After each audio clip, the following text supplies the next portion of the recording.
నమో ఆంజనేయం నమో దివ్యకాయం నమో వాయుపుత్రం నమో సూర్యమిత్రం నమో నిఖిల రక్షాకరం రుద్రరూపం నమో మారుతిం రామదూతం నమామి నమో వానరేశం నమో దివ్యభాసం నమో వజ్రదేహం నమో బ్రహ్మతేజం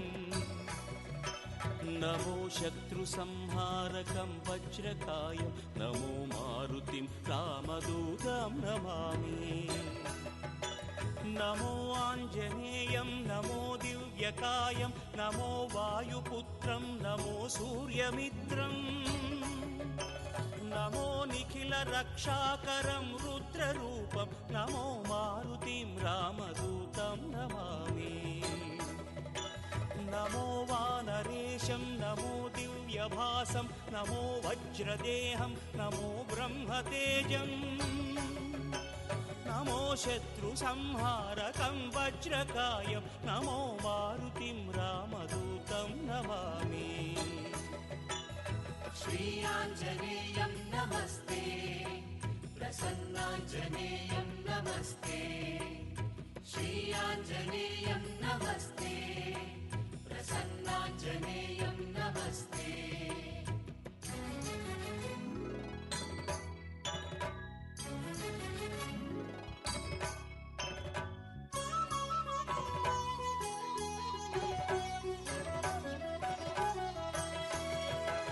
నమో వానరేంద్రం నమో విశ్వపాలం నమో విశ్వమోదం నమో దేవశూరం శుక్లాంబరధరం విష్ణుం శశివర్ణం చతుర్భుజం ప్రసన్నవదనం ధ్యాయేత్ సర్వవిఘ్నోపశాంతయే అగజా ఆనన పద్మాసనం గజాననమగర్నిశం అనేకదంతం భక్తానాం ఏకదంతముపాస్మహే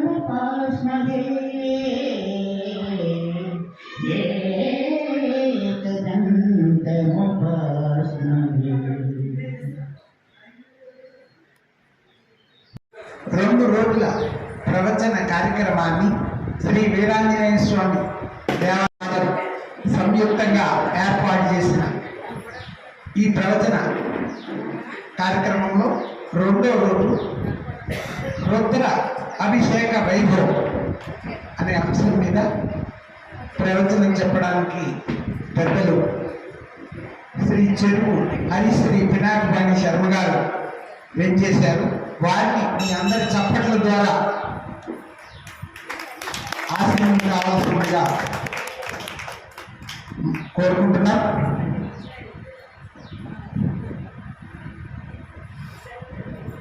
మేము తెలుగు దేవాలయాల్లో నిర్వహించినటువంటి అనేక సప్తాహాల్లో ప్రతి అంశంలోనూ వీరు మాకన్నా ముందుగా వారి యొక్క ఉత్సాహాన్ని తెలియవలసి నేను తప్పకుండా వస్తాను, నేను చెప్తాను అనేది తెలియజేసి భాగవత రామాయణ పురాణ గాథలన్నింటికి కూడా చక్కటి ప్రవచనాలు మనకు అందిస్తూ మాకు ఎంతో సహకారం అందిస్తున్నారు.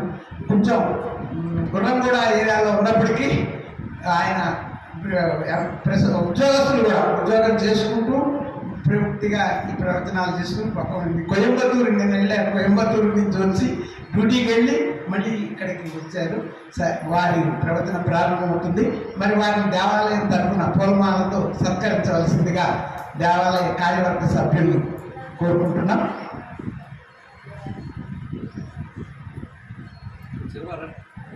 శర్మ గారు, పివిఎల్ నారాయణరావు గారు,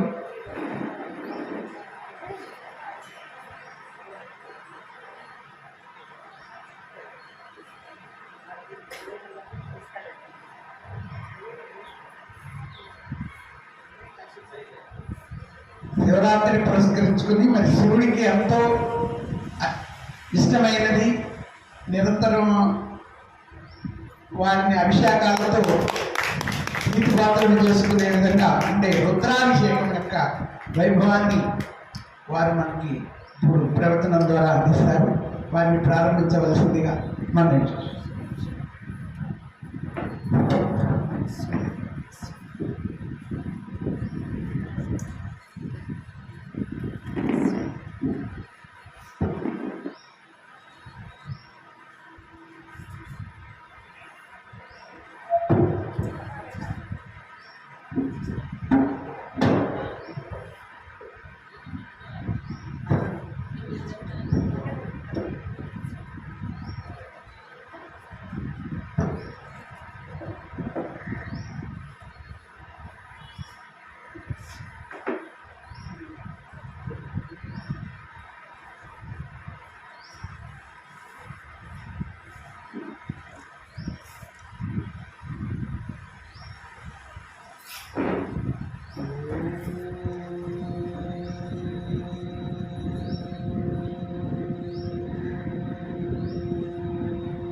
गणपतिं हवामहे कविं कवीनामुपमस्त्रवस्तमं ज्येष्ठराजं ब्रह्मणां ब्रह्मणस्पत आनशृण्वन्नुतिभिः श्रीरसादनम् ॐ श्रीमहागणाधिपतये नमः।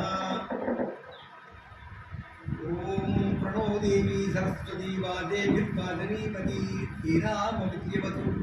ॐ श्रीमहासरस्वत्यै नमः।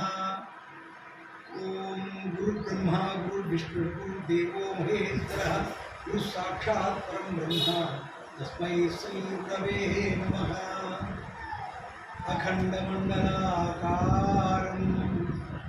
व्याप्तं येन चराचरं तत्पदं दर्शितं येन तस्मै श्री गुरवे नमः। ऋकारो ह्यन्धकारः स्यात् ऋकारस्य निरोधकः अन्धकारनिरोधत्वात् गुरुविद्यभिधीयते। अज्ञानतिमिरान्धस्य ज्ञानाञ्जनशलाकया चक्षुरुन्मीलितं येन तस्मै श्रीगुरवे नमः।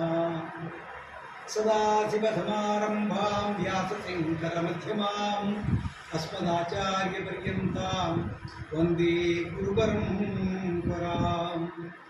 सदात्मध्याननिरतं विषयेभ्यपरान्मुखं नौमि शास्त्रेषु निष्णातं चन्द्रशेखरभारती। शुक्लां वरधरं विष्णुं शशिवर्णं चतुर्भुजं प्रसन्नवदनं ध्यायेत् सर्वविघ्नोपशान्तये। अगजाननपद्मार्कं गजाननमहर्निशम् अनेकदं तं भक्तानाम् एकदन्तं उपास्महे। वागीशाद्याः सुमनसः सर्वार्थानाम् उपक्रमे यं नत्वा कृतकृत्या स्युः तं नमामि गजाननम्। సభాసరస్వతి నమః. మహాశివరాత్రి ఉత్సవాన్ని పురస్కరించుకుని మన వనస్థలిపురంలో వైదేహి నగర్లో వేంచేసి ఉన్నటువంటి వీరాంజనేయ స్వామి వారి ఆలయంలో రెండవ రోజు ప్రవచనంలో భాగంగా రుద్రాభిషేకము వైభవం అనే విషయం మీద మాట్లాడమని కార్యనిర్వాహకులు నాకు సూచించారు. చాలా సంతోషకరమైనటువంటి విషయం. తద్వారా ఆ రుద్రాభిషేకం గురించినటువంటి విశేషాలు, ఆ శివపరమాత్మ మనల్ని ఏ విధంగా అనుగ్రహించేటటువంటి అవకాశం ఉన్నది, మన జీవనయానం ఏ విధంగా సాగాలి, అసలు అభిషేకం యొక్క ప్రక్రియలో ఏమేమి అంగములు ఉంటాయి, వాటిని సమర్థవంతంగా మనం ఏ విధంగా నిర్వహించుకోవచ్చు అనేటటువంటి విషయాల్ని అర్థవంతంగా తెలుసుకోవడానికి సాధ్యమైనంత వరకు ప్రయత్నం చేస్తాం. మనం ఏ కార్యక్రమం చేసినప్పటికీ కూడా అర్థం తెలుసుకుని చేస్తూ ఉంటే దాని యొక్క ప్రయోజనం మరింతగా ఉంటుందని పెద్దల వచనం. వేదంలో ప్రయోగించబడినటువంటి అనేక పదాలకి అర్థాలు చెప్పడం కోసం ఒక శాస్త్రమే ఉంది. దాని పేరు నిరుక్తము. యాస్క మహర్షి ఆ వేదంలో వినియోగించబడినటువంటి పదాలని ఏ విధంగా అర్థం తీసుకోవాలి అని చెబుతూ ఒక చాలా చక్కటి మాట అంటారు. అర్థం తెలుసుకోకుండా ఏం చేసినా కూడా ప్రయోజనం ఉండదు అని ఒక స్తంభంలా జీవితం ఉండిపోతుంది కానీ ప్రయోజనం ఉండదు అన్న భావన అందులో చెప్తారన్నమాట. యోర్థజ్ఞగిత్ సకలం భద్రవశ్రుతే, అది అందులో చెప్పినటువంటి విషయం. యోర్థజ్ఞ ఎవరైతే అర్థజ్ఞగిత్, జ్ఞాశబ్దము తెలుసుకొనుట అని సూచిస్తుంది. ఎవరైతే అర్థం తెలుసుకొని పని చేస్తారో వారికి సకలం భద్రమశ్రుతే, అన్ని భద్రములు కలుగుతాయి అని ఆ శ్లోకం యొక్క అర్థం. ఇక్కడ జ్ఞాత్వా కర్మాణి కుర్వీత అని కూడా శాస్త్రం ఉంటుంది. జ్ఞాత్వా తెలుసుకొని కర్మాణి కుర్వీత, కర్మను చేయవలను, తెలుసుకుంటూ చెయ్యాలి. ఏదో పెద్దలు చెప్పారు చేసేస్తున్నాం అన్నది కాకుండా పెద్దలు ఏం చెప్పారు ఆ అర్థ వివరంలోకి మరికొంచెం వెళ్ళినట్లయితే మనకి చాలా సంతృప్తికరంగా ఉంటుంది. ప్రధానంగా మనం చేసే పనిలో భక్తితో పాటు శాస్త్ర కార్యాచరణను కూడా సమ్మిళితం చేస్తే మనకి అద్భుతమైనటువంటి ప్రయోజనాలు ఉంటాయి. ఏదైనా ఆచరించాలంటే మనం శాస్త్రాన్ని ఆధారం చేసుకుని మాత్రమే కార్యక్రమాన్ని నిర్వహిస్తూ ఉండాలి. భగవద్గీతలో శ్రీకృష్ణ పరమాత్మ కూడా అదే అంటారు. ఏమిటంటే ఏ శాస్త్రం విధి ఉత్సూచ్య క్రియంతే కామకారత నససిద్ధిం అవాప్నోతి. అంటే వారికి ఎవరైతే శాస్త్ర విధిని పక్కన పెట్టేసి తమకి బుద్ధికి తోచినట్టుగా ఎవరైతే చేస్తారో వాడికి ఎలాంటి ప్రయోజనం ఏమూ ఉండదు, పరము ఉండదు అని శ్రీకృష్ణ పరమాత్మ నిష్కర్షగా చెప్తారు. కాబట్టి అన్నీ కూడా శాస్త్ర విధానము, అసలు ఆ శాస్త్రాన్ని మనకు అందించినటువంటి పెద్దలు ఎవరు, ఇవన్నీ తెలుసుకుంటూ ముందుకు వెళ్ళాం. రుద్రాధ్యాయము, రుద్ర అభిషేకము. రుద్రుడు అంటే మనకి శివపరమాత్మ శాంతంగా ఉంటారు, రుద్రుడు అంటే మహాకోపంగా ఉంటారు అనేటటువంటి ఒక భావన కాదట. రుదం ద్రావయతి ఇతి రుద్ర, మనకి మన ఏడుపుని కరిగించేటటువంటి వాడు, ఆ ఏడుపుని నీరు గార్చేటటువంటి వాడు రుద్రుడట. అంటే మన బాధలన్నింటినీ తొలగింపజేసి మనకి ఆనందాన్ని కాగజేసేటటువంటి వాడు రుద్రుడు. ఎంత చక్కగా చెప్పారో చూడండి. రుదం ద్రావయతి ఇది రుద్ర. ఆ రుద్రుడు లింగ రూపంలో మనకి ప్రకటితమవుతున్నారు. ఆ ప్రకటితమైనటువంటి ఆ లింగ రూపి అరూప రూపి అని చెప్పబడతారు. ఆయనకి రూపం ఉంది లేదు, రూపము లేదు కానీ రూపి. ఆ శివపరమాత్మ ప్రకటితమయ్యేదే లింగ రూపంలో కదా. అందుకని ఆ లింగ రూపానికి కింద ఉండేటటువంటిది పానవట్టము సాక్షాత్తు అంబ స్వరూపము, అమ్మవారి స్వరూపము. సాంబశివుడు అని అంటున్నాం కదా. స అంబ, అమ్మ అని మనం తెలుగులో అంటున్నాం, సంస్కృతం అంబ అంటుంది.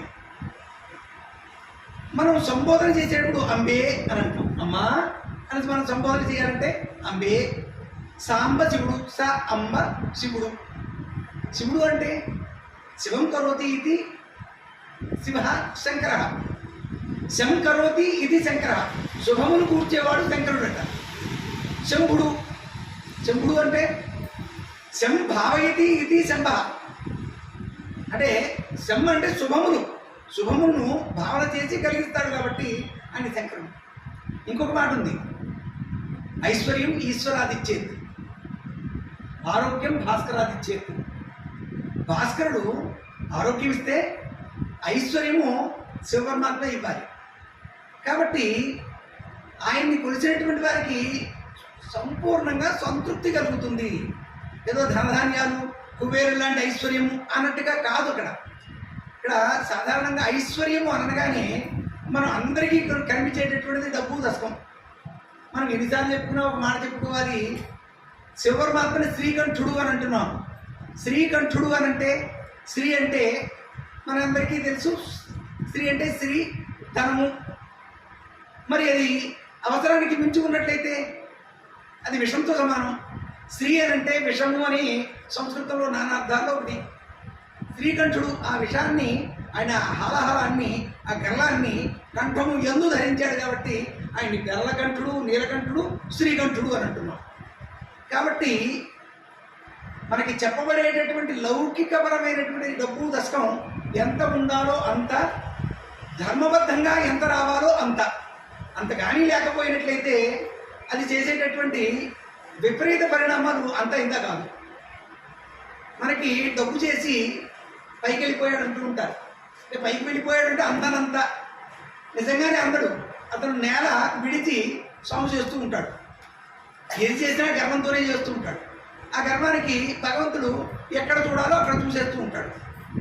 ఉదాహరణకి మితిమీరి అక్రమ మార్గాల్లో సంపాదించేటటువంటి వాళ్ళ పిల్లలు ఎలాంటి పళ్ళ మీద పెడుతూ ఉంటారో, ఎలాంటి సమయంలో, ఎలాంటి స్థితిలో వాళ్ళ జీవన పరిమాణం పూర్తయిపోతుందో కూడా మనం చెప్పలేం. అలా జరిగినటువంటి వాళ్ళు చాలామంది ఉన్నారు. కాబట్టి మనం ఏం చేసినప్పటికీ కూడా ధర్మ అర్థ కామ మోక్షములు, ఇక్కడ ధర్మము ముందుగా పెట్టి మోక్షము ఆఖరణ పెట్టారు. అర్థము కామము ధర్మబద్ధంగా ఉండి ఈ విధంగా ప్రయాణం చేస్తూ మోక్షముకు చేరుకోమని మనకి శాస్త్రం నిర్దుష్టంగా చెబుతోంది. కాబట్టి మనం ఏం చేస్తున్నామో ఆ పనిని శ్రద్ధగా ఆచరిస్తూ ధర్మానికి వైక్లభ్యం లేకుండా చేస్తూ ముందుకు పెడితే అది మనకి మంచి ఫలితాన్ని ఇస్తూ ఉంటుంది. ఇప్పుడు ప్రధానంగా రుద్రాభిషేకం చేసే ముందు ఏది చేసినప్పటికీ కూడా మనం ఈ భగవత్ సంబంధమైనటువంటి ప్రవచనం ప్రారంభించే ముందులోనే వాగీశాద్యా సుమనత సర్వార్థానాం ఉపక్రమే ఎం నత్వా కృతకృత్యాసు తం నమామి గజాననం. ఎంత చక్కటి మాట అండి. వాగీశాద్యా, వాగీశుడు అంటే బ్రహ్మగారు. వాగీశాద్య బ్రహ్మగారు మొదలుకొని దేవతలందరూ వాగీశాద్యా సుమనస, మంచి ఉద్దేశ్యంతో, మంచి ఆలోచన విధానంతో, సుమనస సర్వార్థానాం ఉపక్రమే, దేవతలకు కూడా అర్థాలు ఉంటాయి, ఏవో ప్రయోజనాలు ఉంటాయి. ఆ ప్రయోజనాలకి వాళ్ళు ఉపక్రమించేటప్పుడు ఎవరిని ఎం నత్తవా, ఎవరికి నమస్కరించి అయితే ఎం నత్తవా కృతకృత్యాసు, ఎవరికి నమస్కరించి మాత్రమే కృతకృత్యులు అవుతున్నారో అలాంటి గణపతికి నమస్కరిస్తున్నాను. అలాంటి గణపతికి నమస్కరించకుండా మనం ఏ కార్యక్రమం చేయం. అందుకనే రుద్రాభిషేకం చేసే ముందు కూడా మన గణపతి పూజ ఆదిదేవో గణాధిప, ఇందులో సందేహం లేదు.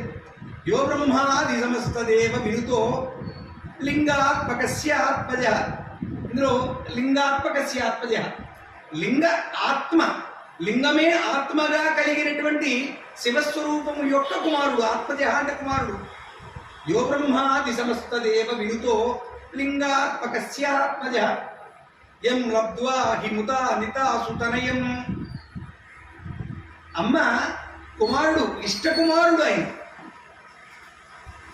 గౌరీ జగన్మాతృక యస్యేష్టానుగుణం సమస్త విపదో దూరీకృత భక్తగా. ఎవరి ఇష్టం ప్రకారం అయితే ఆటంకాలన్నీ కూడా నడుచుకుంటూ ఉంటాయో, మనకి రావణాసురుడి యొక్క కథ భూకైలాసం విషయంలో తెలుసు. గోకర్ణ క్షేత్రం, ఆయన సాక్షాత్తు ఆత్మలింగాన్ని మహాతపస్సుతో తీసుకొని ఆయన లంకకి తీసుకువెళ్ళిపోదాం అనుకుంటే అది ఎక్కడ ఉండాలో అక్కడే ఉండాలన్న భావనతో గణపతి ఆయనకి ఆటంకం కలగజేసి గోకర్ణ క్షేత్రంలో స్థాపింపజేశాడు.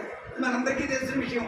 కాబట్టి యస్యేష్టానుగుణం సమస్త విపదో దూరీకృత భక్తగా, ఈ ఆటంకమును భక్తులకి దూరం చేస్తాడో అలాంటి వందే తం వరరామలింగ తనయం, లింగం మళ్ళీ వచ్చింది. వందే తం, అలాంటి లింగ వర రామలింగ తనయం. మామూలు రామలింగుడు కాదట ఆయన, వరరామలింగ తనయం. మనం గణపతి గురించి చెప్పుకుంటాం కదా ఈ స్తోత్రంలో. అక్కడ 2 సార్లు లింగాత్మక స్యాత్మజ అనే లింగ రూపంలో స్వామిని తలుచుకున్నాం. ఆ తర్వాత వందే తం వరరామలింగ తనయము. అలాంటి గణపతికి నేను నమస్కరించుచున్నాను, పునః నమస్కరించుకుంటున్నాను మొట్టికాయలు వేసుకుని. ఏమన్నా పొరపాటు జరిగితే అంతా నువ్వే చూడాలి అని గణపతిని ప్రార్థన చేసి, గణపతి పూజ చేసి ఎక్కడికి తీసుకెళ్ళి కూర్చోబెడుతున్నాం ఆయన్ని?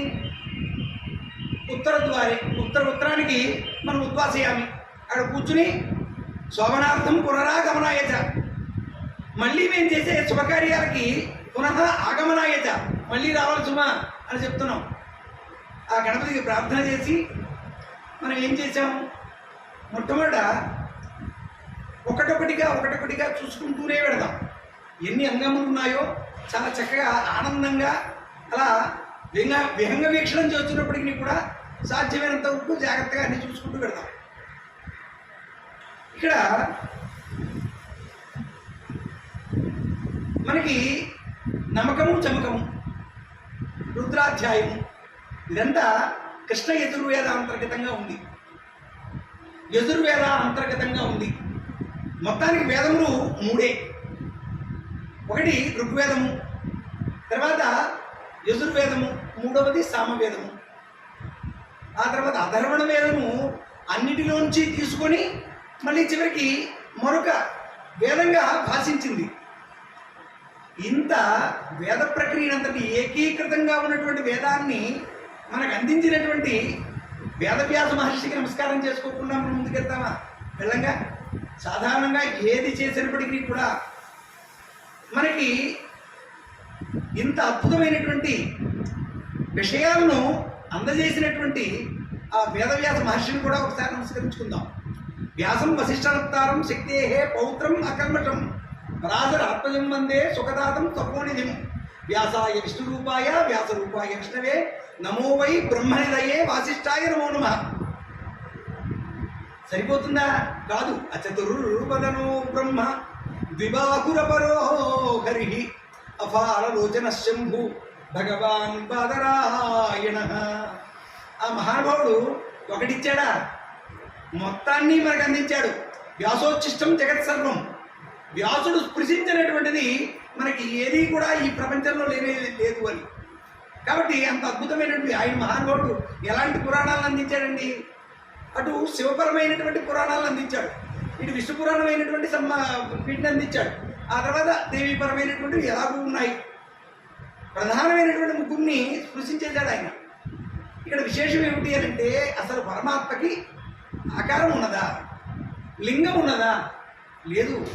కానీ మనం ఆయా సమయాల్లో ఆయా రూపముల్లో ఆ భగవంతుని యొక్క తత్వాన్ని తెలుసుకొని ఆనందించి ఆయనకి నతులు నుతులు ప్రణతులు చేసుకుంటూ ఉంటాం. అంతే కదండి.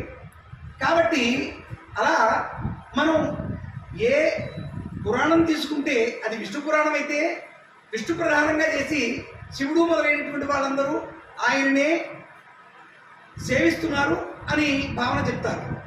ఆ తర్వాత శివపరమైనటువంటి ఉంటే విష్ణువు మొదలైనటువంటి వాళ్ళందరూ కూడా ఆయన ఆజ్ఞకి లోబడి పెడుతున్నారు అని చెప్తారు. ఇదంతా ప్రధానంగా ఏమిటి అని అంటే, మనం మన జ్ఞానాన్ని సంకుచితం చేసుకోకూడదు. శివాయ విష్ణు రూపాయ శివరూపాయ విష్ణువే. ఇక్కడ చూడండి, ఆ శివుడు విష్ణువు ఒకటే. శివస్య హృదయం విష్ణువు విష్ణువస్య హృదయం శివ. చూడండి ఇక్కడ ఎంత శివపరమాత్మ కోసం మనం అభిషేకం చేస్తున్నప్పటికీ కూడా పురుష సూక్తం లేకుండా ప్రధానంగా విష్ణుపరమైనటువంటి ధ్యానము అని ఋగ్వేదాంతర్గతంగా ఉన్నటువంటి ఆ పురుష సూక్తం చెప్పకుండా మనం ముందుకు వెళ్ళడంలా. కాబట్టి శివాయ విష్ణు రూపాయ అక్కడే ద్యోతకం అవుతోంది. శైవులు వైష్ణవులు స్మార్తులు, శైవులు వీరశైవులు, ఆ తర్వాత లింగధారులు, అనేకమైనటువంటి మార్గాలు ఉన్నాయి. ఏ మార్గం తీసుకున్నప్పటికీ కూడా అంత్యమును తీసుకువెళ్ళేది పరమాత్మ దగ్గరికే. అక్కడ ఆ పరమాత్మ ఏ రూపంలో ఉంటారు అన్నది మన విచక్షణతో మనం అర్థం చేసుకుంటూ ఆనందంగా ముందుకు సాగడమే. కాబట్టి ఇక్కడ శివపరమైనటువంటి పురాణాలని, ఆ తర్వాత విష్ణుపరమైనటువంటి పురాణాలని, ఆ తర్వాత పరమైనటువంటి పురాణాలని అఖండంగా అద్భుతంగా చేసి అష్టాదశ పురాణకర్త అయినటువంటి వేదవ్యాస మహర్షికి కూడా నమస్కారం చేసుకున్నాం. ఇప్పుడు ప్రధానంగా 3 వేదాలలో మధ్యలో ఉన్నటువంటి యజుర్వేదంలో ఇక్కడ 4వ కాండంలో ఈ రుద్రాధ్యాయం ఉంది. దీన్ని చాలా జాగ్రత్తగా భద్రంగా వేదము దాచిపెట్టింది అని మన పెద్దలు చమత్కరించి చెప్తారు. చూడండి, ఏదైనా విలువైనటువంటి వస్తువుని చాలా జాగ్రత్తగా కంకుపెట్టిలో లేదా ఒక పెద్ద ఇనుప బీరువాలో జాగ్రత్తగా పెడతాం. అలాగే ఈ రుద్రాధ్యాయము ఎలాంటి కోరికలైనా కూడా అద్భుతంగా తీర్చగలిగినటువంటి ఈ రుద్రాధ్యాయాన్ని, ఈ రుద్ర ప్రశ్నని అంత జాగ్రత్తగా పరిగణించి అడ్డుపెట్టారు. కాబట్టి దీనికి కాపుగా ఋగ్వేదం ఉన్నది. ఆనందంగా గానం చేస్తూ ధరించడానికి సామవేదం ఉన్నది.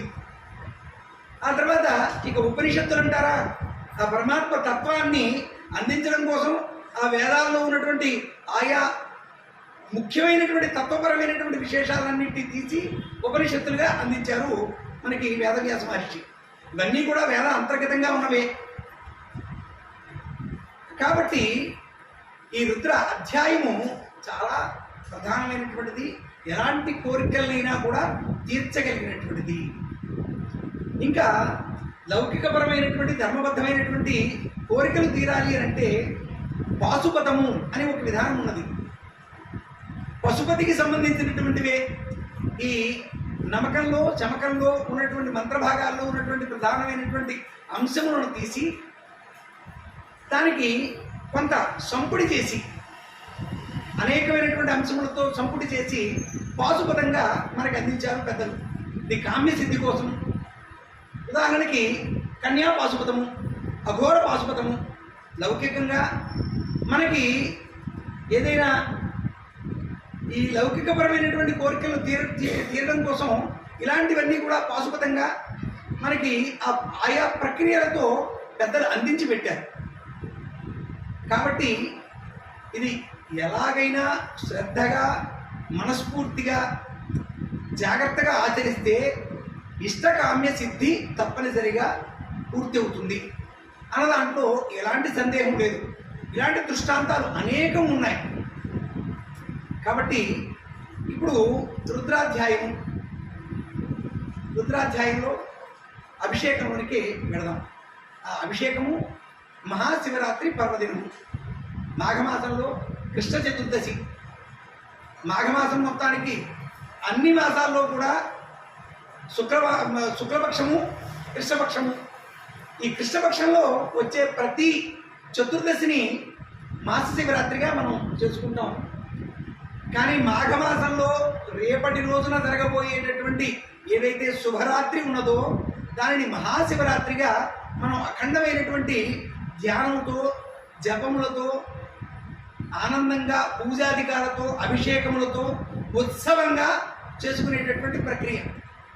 ఉత్సవము, ఉత్తంటే పైకి మన హృదయం ఆనందంతో ఉప్పొంగిపోతే అది ఉత్సవం. అన్నిటికీ చాలా చక్కటి వ్యుత్పత్తి అర్థాలు ఉన్నాయి. కాబట్టి అవన్నీ కూడా ఏదైనా ఉత్సవం చేసుకుంటున్నారు వాళ్ళ హృదయములన్నీ కూడా పొంగాయి అని చెప్పడం కోసం అన్నమాట. తర్వాత ఉద్ధరిణి అంటాం కదా. మనం పూజా కార్యక్రమం చేసేప్పుడు ఏం చేస్తాం? మొట్టమొదట ఒక పంచపాత్ర తీసుకుంటాం, ఒక ఉద్ధరిణి తీసుకుంటాం, ఒక చెంచా. దాన్ని చెంచా అనొద్దు, ఉద్ధరిణి అందాం. ఇక మీదట ఉద్ధరిణి. ఆ పంచపాత్రలో ఉన్నటువంటి నీటిని మనం చేతిలోని వేసుకుని 3 సార్లు ఆచమనం చేస్తాం. ఆచమనం చేసినటువంటి ఆ తర్వాత అదే ఉద్ధరిణితో మన అర్చక స్వామి, పూజారి అన్న మాట తప్పు.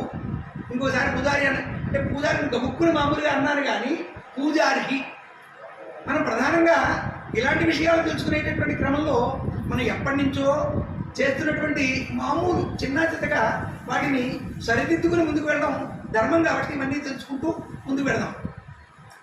పూజారికి ఎవరికైతే పూజ అర్హత ఉన్నదో అలాంటి వారి ద్వారా మనం తీర్థం తీసుకుంటాం. తీసుకొని ఉత్తధరిణి ద్వారా తీసుకొని లోపలికి తీసుకుంటాం. ఆ గోకర్ణ ముద్రతో లోపలికి స్వీకరిస్తాం. స్వీకరించిన తర్వాత తలకి రాసుకుంటాం. తలకి రాసుకోకూడదు, రాసుకోవాల్సిన అటువంటి అవసరం లేదు. ఇది ఉద్ధరిణితో తీసుకునేది కాబట్టి దానికి అంటే దాన్ని తలకెత్తుకోవాలి అన్నది మనం మాటలలో ఉన్నటువంటి బాహ్యార్థాన్ని తీసుకుని తలకి రాసుకుంటున్నాం కాదు. దాన్ని గౌరవించాలి అన్నది భావనని మనం ఆ తీర్థాన్ని తలకి రాసుకోవడం జరుగుతోంది. కాబట్టి అలా ఈ పూజా కార్యక్రమంలో జరిగేటటువంటి తంతును కూడా కొంత మనం చూసుకుంటూ మనకు పెడదాం. సంకల్పం చేసుకుంటాం. సంకల్పం చేసుకుని మనం ఏకరుద్రం ఇది రుద్రాభిషేకము, ఈ నమకము చమకము అని 2 మంత్రభాగములు ఉన్నాయి. అసలు నమకము అంటే నమోకము, నమస్కరించడమే. మొత్తం ప్రకృతి అంతా కూడా నిండి నిగుడీకృతుడైనటువంటి ఆ శివపరమాత్మని ధ్యానం చేయడం. ప్రకృతి అంతా నువ్వే, అసలు నువ్వు లేనిది ఎక్కడ అని చెప్పేటటువంటి భాగమే నమకము. దాన్నే మనం నమోకముగా తీసుకుందాం. నమస్కరించడమే నమః, నమస్కరించడమే నమకము. ఆ తర్వాత అద్వైత సిద్ధి కలిగి అంతా నువ్వే అయినప్పుడు నేను కూడా నువ్వే అయిపోతున్నాను. చమే అది చమకము. అందులో ఉన్నటువంటి అంతా నేనే అవ్వాలి, అంతా నువ్వే నేనైపోవాలి అనేటటువంటి కోరిక చమకంలో కనపడుతుంది. కాబట్టి ఈ నమకము చమకములతో నమకము మొత్తము 11 అనువాకములు ఉన్నాయి. ఆ తర్వాత చమకంలో ఉన్నటువంటి 3వ అనువాకంతో మనం ఈ అభిషేకం ప్రక్రియ చేసుకుంటాం. మరి అభిషేకం చేసుకోవాలంటే ముందు మహన్యాసము చేసుకోవాలి. ఇప్పుడు ఒకసారి ఏకవార రుద్రాభిషేకం చేసుకుంటున్నాం అనుకోండి, అంటే మనకి సమయం లేదు, లేదా ఏదో ఒక మనకున్నటువంటి ఆటంకాల రీత్యా, లౌకికపరమైనటువంటి ఆటంకాల రీత్యా మనం ఒకసారి చేసుకుని ఒకసారి అభిషేకం చేసుకోగలుగుతున్నాం అనుకోండి. దాన్ని ఏకవార రుద్రాభిషేకము. ఏకవార అంటే ఒకసారి అని అర్థం. ఆ తర్వాత ఏకాదశ వార రుద్రాభిషేకము 11 సార్లు.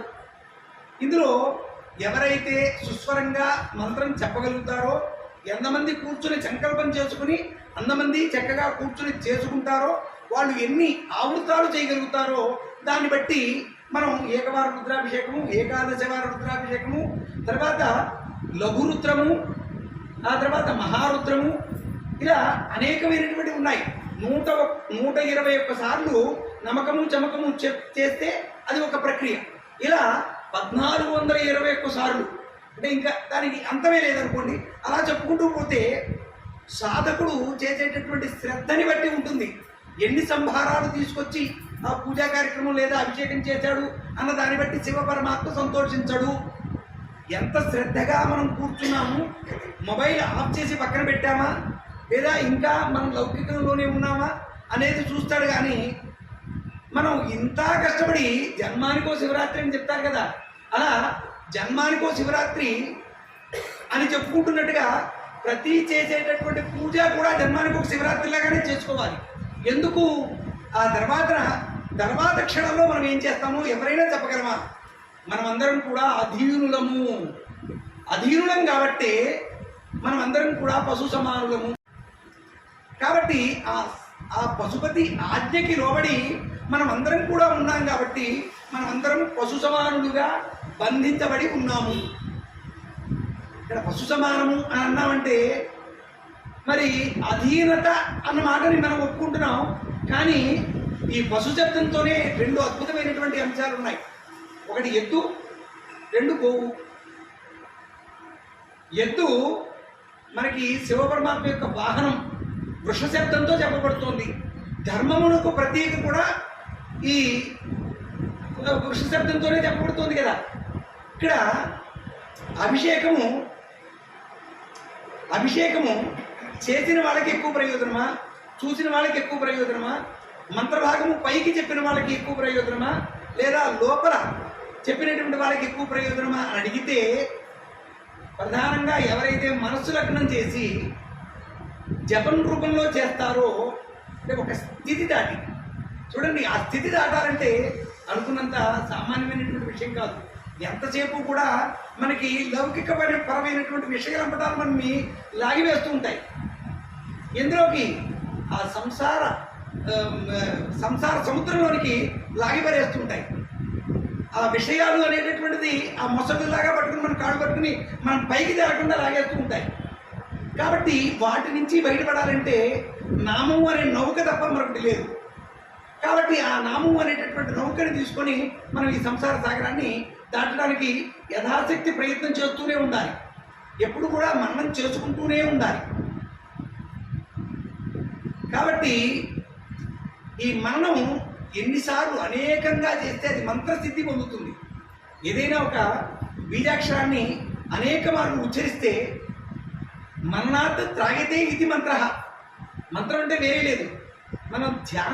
మనం లగ్నం చేసి మనస్సు లగ్నం చేసి యోగము పొంది, యోగం అంటే సమత్వం యోగం ఉచ్యతే, సమత్వం యోగం ఉచ్యతే, సమానమైపోవడమే.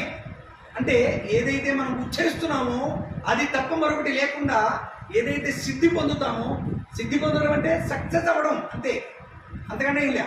దాన్ని త్రికరణ శుద్ధిగా ఆ మంత్రాన్ని పదే పదే పదే పదే పదే పదే ఇంకా ఎలాంటి బాహ్యమైనటువంటి ఆలోచన లేకుండా దాని యందు రమించిపోతే అది మంత్రముగా సిద్ధిస్తుంది. అది అప్పుడు ఏం చేస్తుంది? మననాత్ త్రాయతే ఇది మంత్ర. త్రాయతే అంటే రక్షించున్నది. మననాత్ తారయతి ఇది మంత్ర, దాటిస్తుందట. అలా ఈ మంత్రము అంత సిద్ధి కలిగేటట్టు చేయాలి అంటే మన మనస్సు అక్కడ లగ్నం చేయాలి. ముందు గణపతి ధ్యానం చేసుకున్నాం. ఆ తర్వాత ముందు కలశలోనికి నీటిని సంపూర్ణంగా తీసుకోవాలి. ఆ తర్వాత ఆ కలశకి ముందు పూజ చేయాలి. నిజానికి చాలా చాలా విశేషాలు ఉన్నాయి. ఆసన పూజ ఉన్నది, ఆ తర్వాత శంఖ పూజ ఉన్నది, ఆ తర్వాత అక్కడ ఉన్నటువంటి పూజా ద్రవ్యాలన్నిటికీ కూడా పూజా పరికరాలన్నిటికీ కూడా ఒక్కొక్క దానికి ఒక్కొక్క విధానంగా అనేకమైనటువంటి మంత్రములు ఉన్నాయి. వాటినన్నింటినీ కూడా తెలుసుకుంటూ ముందుకు వెళ్తే సమయాభావం కాబట్టి ప్రధానంగా చూసుకుంటూ వెళ్దాం. ఆ కలశలోనికి తీసుకుందాం. ఆ కలశలోనికి మనం నీరుని తీసుకున్నాం. ఏమని చెప్తున్నాం? గంగే జయమునే జీవ గోదావరి సరస్వతి నర్మదే సింధు కావేరి జయే అస్మిన్ సన్నిధిం కురు. ఈ కలశలోనికి ఇది సువర్ణ కలశగా మనం భావన చేస్తాం. మనకి భావం మొత్తం అంతా కూడా అసలు భగవంతుడే భావనా స్వరూపుడు. భావనలో ఉన్నాడు ఆయన. ఎక్కడైనా అంటే మన భావనలో మన లోపలే ఉంటాడు, కానీ ఎక్కడో ఒక చోట చూపించడం అనేది సాధ్యం కాదు. కాబట్టి మన భావనలోనే భగవంతుడు ఉన్నాడు. కాబట్టి అక్కడ తీసుకురాబడినటువంటి నీరు, అది కుళాయి నీరైనా లేదా దగ్గరలో ఉన్నటువంటి కాలువ నీరైనా లేదా ఒక నదిలో నుంచి తీసుకొచ్చినా కూడా ఏమని చెప్తున్నాం? పంచగంగా ప్రకీర్తిత. ఏవైతే పంచగంగలోని చెప్పబడుతున్నాయో వాటితో మనం ఆ జలాలని శుద్ధి చేస్తున్నాం. శుద్ధి చేసి దీన్ని పవిత్రీకరిస్తున్నాం. పూతం అంటే పవిత్రం చేసి దానితో మాత్రమే స్వామివారికి అభిషేకం చేయడానికి మనం ఉద్యుక్తులవుతున్నాం. స్వామివారికి స్నానం సమర్పయామి, స్నానం చేస్తాం కదా. అందులో ఇంకొక విధానంలో ఏమనంటున్నాం? అందులో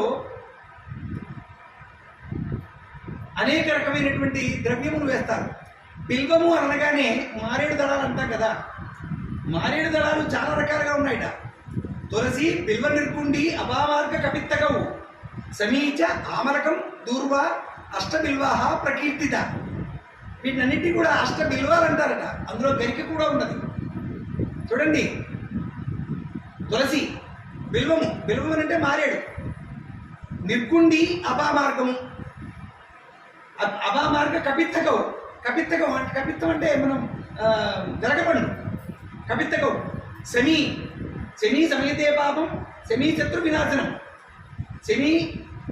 శమీ ఆమరకం అని అంటే ఉసిరి కూడా ఒక బిల్వంగా చెప్పబడుతుంది. శమీచ ఆమరకం, దూర్వ అంటే గరికే.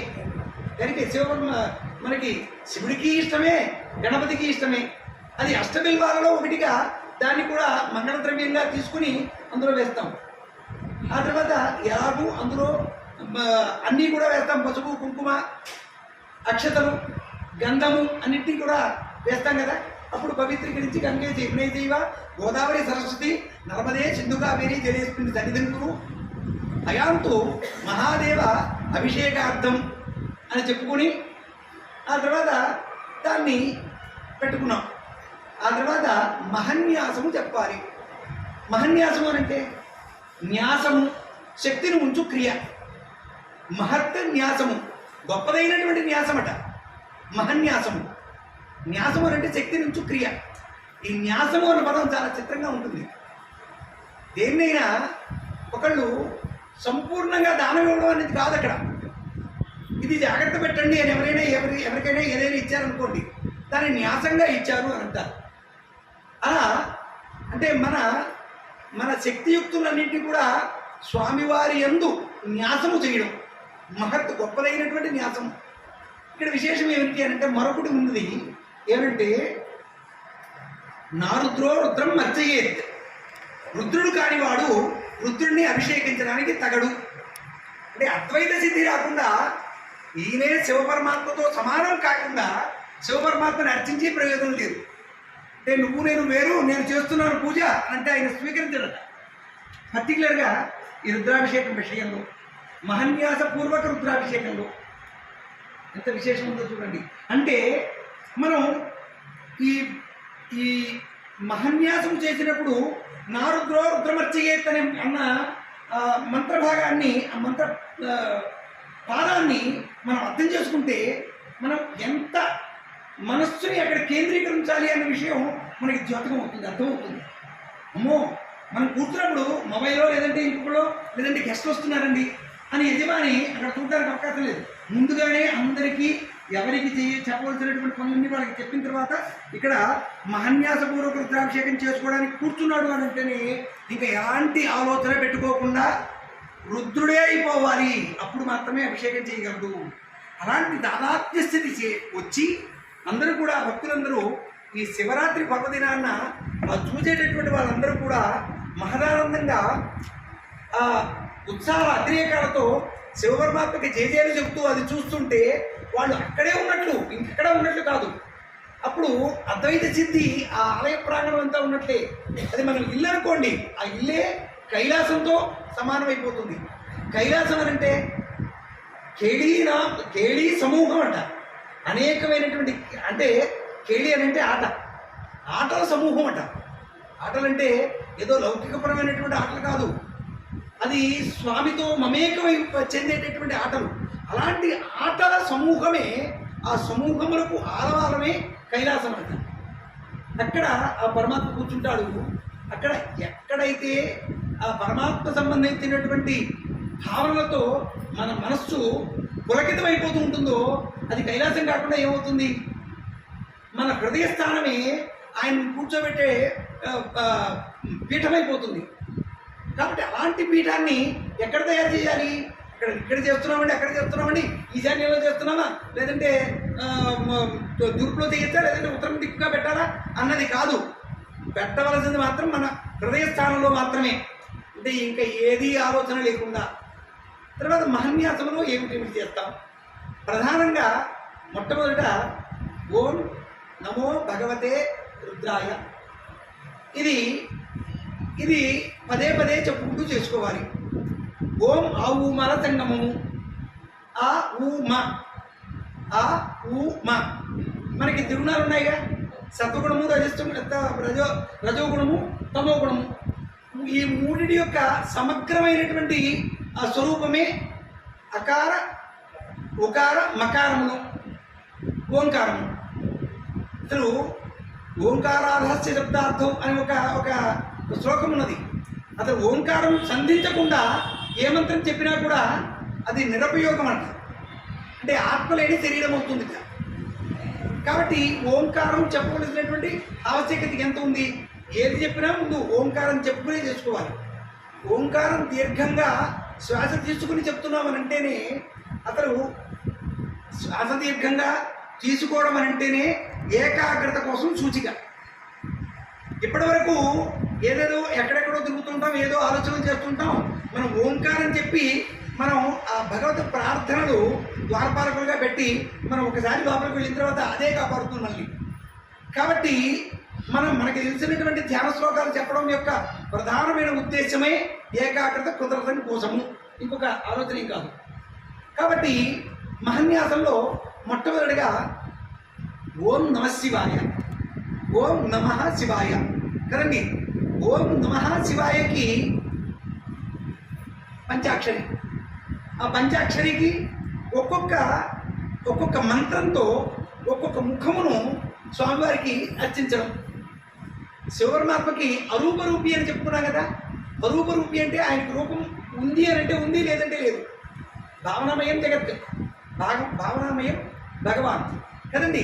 ఇప్పుడు అక్కడ విశేషం ఏమిటి? ఇక్కడ ఆయనకి రూపము లేదు అనడానికి ఆయన లింగ రూపంలో ద్యోతకం అవుతున్నాడు. ఆయనకి కాళ్ళు చేతులు కళ్ళు ముక్కు అదేమి పెట్టల, అందులో కనపడవు. కానీ ఆయన పంచముఖంలో ఆయన మనకి కనిపిస్తూ ఉంటాడు. ఆ లింగంలోనే 5 ముఖములు ఉన్నాయి. ఒక్కొక్క ముఖము ఒక్కొక్క దిక్కుగా చూస్తూ ఉంటుంది. అంటే ఒక్కొక్క ముఖంగా చూస్తున్నటువంటి దిక్కు కోణమును కూడా కవర్ చేస్తోంది. మనకి మొత్తం 10 కోణములతో కలిపి ఏవి 4 దిక్కులు 4 కోణములు, ఆ తర్వాత పైన కింద ఇంకేది మిస్ అయింది? ఏది మిస్ అవ్వదా? అంటే శివపరమాత్మ అన్ని దిక్కులుగా అంతటినీ జగత్తునంతటినీ చూస్తున్నాడు కదండి. కాబట్టి శివపరమాత్మకి ధ్యానం చేయాలి అంటే ముందు పంచముఖ ధ్యానం చేసుకోవాలి. సత్యోజాతము, వామదేవము, తత్పురుషము, ఈశానము, ఇలా 5 ముఖములు ఉన్నాయి. ఆ ముఖములకు ధ్యానం చేసుకోవాలి. అంటే ఒక్కొక్క దిక్కుగా సాధకుడి చేత అర్చక స్వామి లేదా ఎవరైతే పూజారికి, పురోహితుడు, ఈ పదాలు మనం పదే పదే మనసులో అనుకుంటూ ఉండాలి. పురం యొక్క హితము కోరుకునేటటువంటి వాడు పురోహితుడు. ఇవాళ రేపు అర్థాలే మారిపోతున్నాయి. పురోహితము కోరుకునేటటువంటి వాడికి మరో ఆలోచన ఉండకూడదు. కానీ ఇప్పుడు సాధ్యపడుతుందా? చెప్పలేము. పురోహితము కోరుకునేవాడు సాధన చేస్తూ ఉండాలి ఎంతసేపు కూడా. ఇక్కడ ఈ షట్కర్మ నిరతుడైనటువంటి ఒక 6 క్రియలు నిరంతరము చేస్తున్నటువంటి వాడు బ్రాహ్మణుడు అని చెప్పబడుతుంది. ఇక్కడ వర్ణము లేదా జాతి సంబంధం లేకుండా ఎవరైతే ఈ 6 నిత్యము కూడా చేస్తూ ఉంటారో వారు బ్రాహ్మణుడు అని చెప్పబడతారు. ఏమిటేమిట? అధ్యయనము, అధ్యాపనము, ఆ తర్వాత యజ్ఞము, యాజనము, ఆ తర్వాత దానము, ప్రతిగ్రహణము. ఈ 6 షట్కర్మ నిరతుడిని మాత్రమే బ్రాహ్మణుడు అని అన్నారు. జన్మనా జాయతే శూద్ర, కర్మణ ద్విజ ఉచ్యతే. అందరూ కూడా కర్మణ అందరూ కూడా శూద్రులే. ఇక్కడ శూద్ర శబ్దాన్ని అన్యథా భావించద్దని ప్రార్థన. కాబట్టి ఇక్కడ అందరూ సామాన్యులే. వారి యొక్క క్రియల వలన, వారికి జరిగినటువంటి సంస్కారముల వలన, వారు ప్రవర్తించే విధానం వలన, త్రికరణ శుద్ధిగా వారు ఆచరించేటటువంటి ఆచరణల వలన వారు బ్రాహ్మణోత్తముడు అవుతాడు. తర్వాత బ్రాహ్మణోత్తముడు అవుతాడు. ఇక్కడ పురహితుడు అనంటే పురమునకు హితము కోరుకునేటటువంటి వాడు. లోకం బాగుంటే చాలు, నేను బాగున్నట్టే అన్న భావన త్రికరణ శుద్ధిగా ఎవరైతే ఆచరిస్తాడో అతడు పురోహితుడు. పూజారికి అలాంటి వాడికే పూజ అర్హత ఉంటుంది. కాబట్టి ఆయన సాధకుడి చేత ఏమిటేమిటి చేయిస్తాడు? ఈ పంచముఖ ధ్యానంలో ఒక్కొక్క దిక్కుకి నమస్కారం చేయిస్తాడు. నమస్కారం చేయిస్తున్నప్పుడు ఏమని చెప్తారు? ఆ నమస్కారానికి ఒక్కొక్క మంత్రభాగంతో ఒక్కొక్క ఉంటుంది. వాటిని చెప్పుకుని ముందుకు వెళ్తాం. ఆ తర్వాత అన్నింటినీ మనం చూసుకుంటూనే వెళదాం.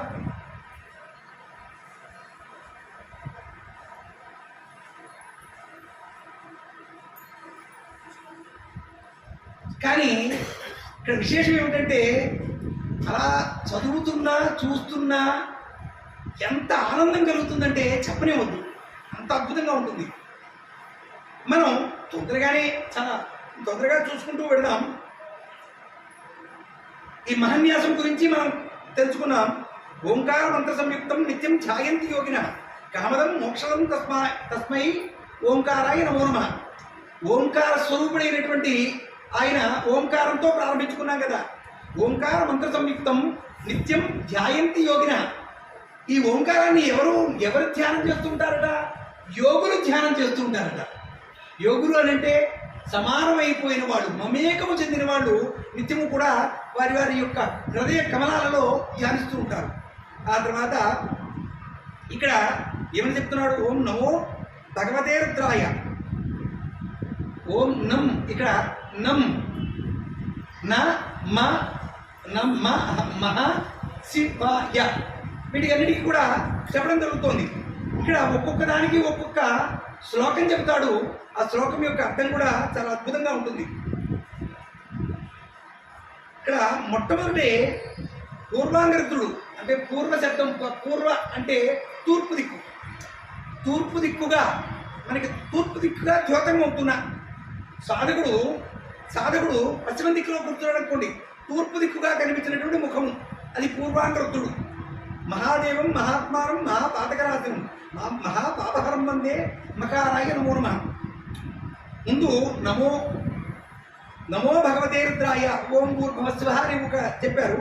ఆ తర్వాత ఇక్కడ మకారంతో చెప్పేటప్పుడు నిధనపతయే నమః, నిధనపతాంతికాయ నమః, ఊర్ధ్వాయ నమః, ఊర్ధ్వలింగాయ నమః.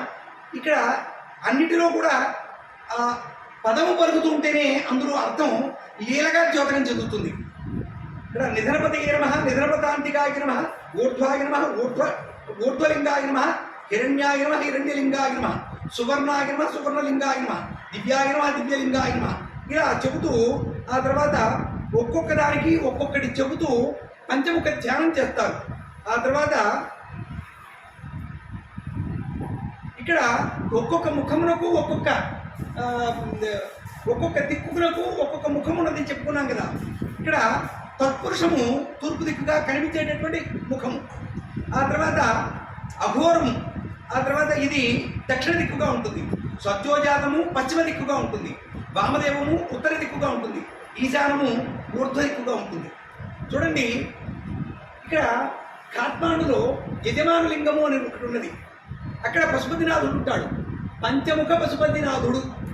ఇక్కడ పంచముఖ పశుపతినాథులు అనేక చోట్ల ఉన్నాయో లేదు కానీ కాట్మాండులో ఉన్నటువంటి శివపరమాత్మ పంచముఖంగా లింగము మీదే ఒక్కొక్క ముఖముతో చాలా చక్కగా చెక్కబడి ఉంటుంది.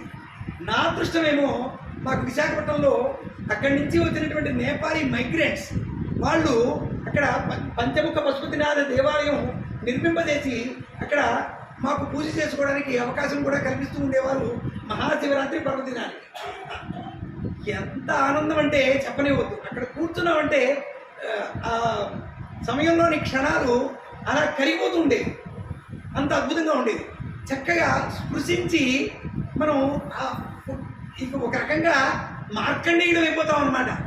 మనకి అలా అంత చక్కటి అవకాశం వాళ్ళు ఇచ్చేవారు. వాళ్ళు సంకల్పం చెప్పుకుని మనం ఆ అభిషేకం చేసుకునేటటువంటి క్రమంలో స్పృశించేటప్పుడు మాకు కలిగేటటువంటి ఆనందం చెప్పనివ్వద్దు. కాబట్టి ఆ పంచముఖ పశుపతి నాథుడు మన కన్నుల ముందే సాక్షాత్కరిస్తాడు. ఇంకా అందులో సందేహం కూడా లేదు. ఆ తర్వాత ఇక్కడ ఆ విధంగా చెప్పుకున్నాం కదా. ఇక్కడ తర్వాత ఇక్కడ ఒక్కొక్క దిక్కుగా ఒక్కొక్క పేరుతో ఆ భగవంతుడు మనల్ని అనుగ్రహిస్తాడు. ఏమని చెప్తున్నాడు? పూర్వం పశుపతి పాదు. పూర్వ దిక్కులోకి మనం వెళుతున్నప్పుడు పశుపతి పేరుతో ఉన్నటువంటి వాడు మనల్ని రక్షించుగాక. వాడు అనడంలో ఇక్కడ స్వామే నేనైపోతున్నప్పుడు వాడు వారు అన్నీ ఒకటే. కాబట్టి పూర్వం పశుపతి పాదు, దక్షిణే పాదు శంకర. శంకరుడు అనేటటువంటి పేరుతో ఆ భగవంతుడు దక్షిణ దిక్కులో మనల్ని రక్షించుగాక.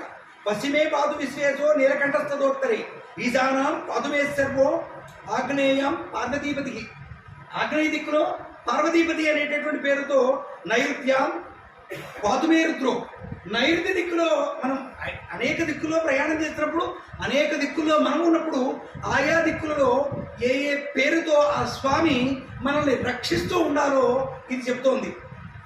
వాయువ్యాం నీలలోహిత, ఊర్ధ్వే విలోచన పాతు, అధరాయాం మహేశ్వర.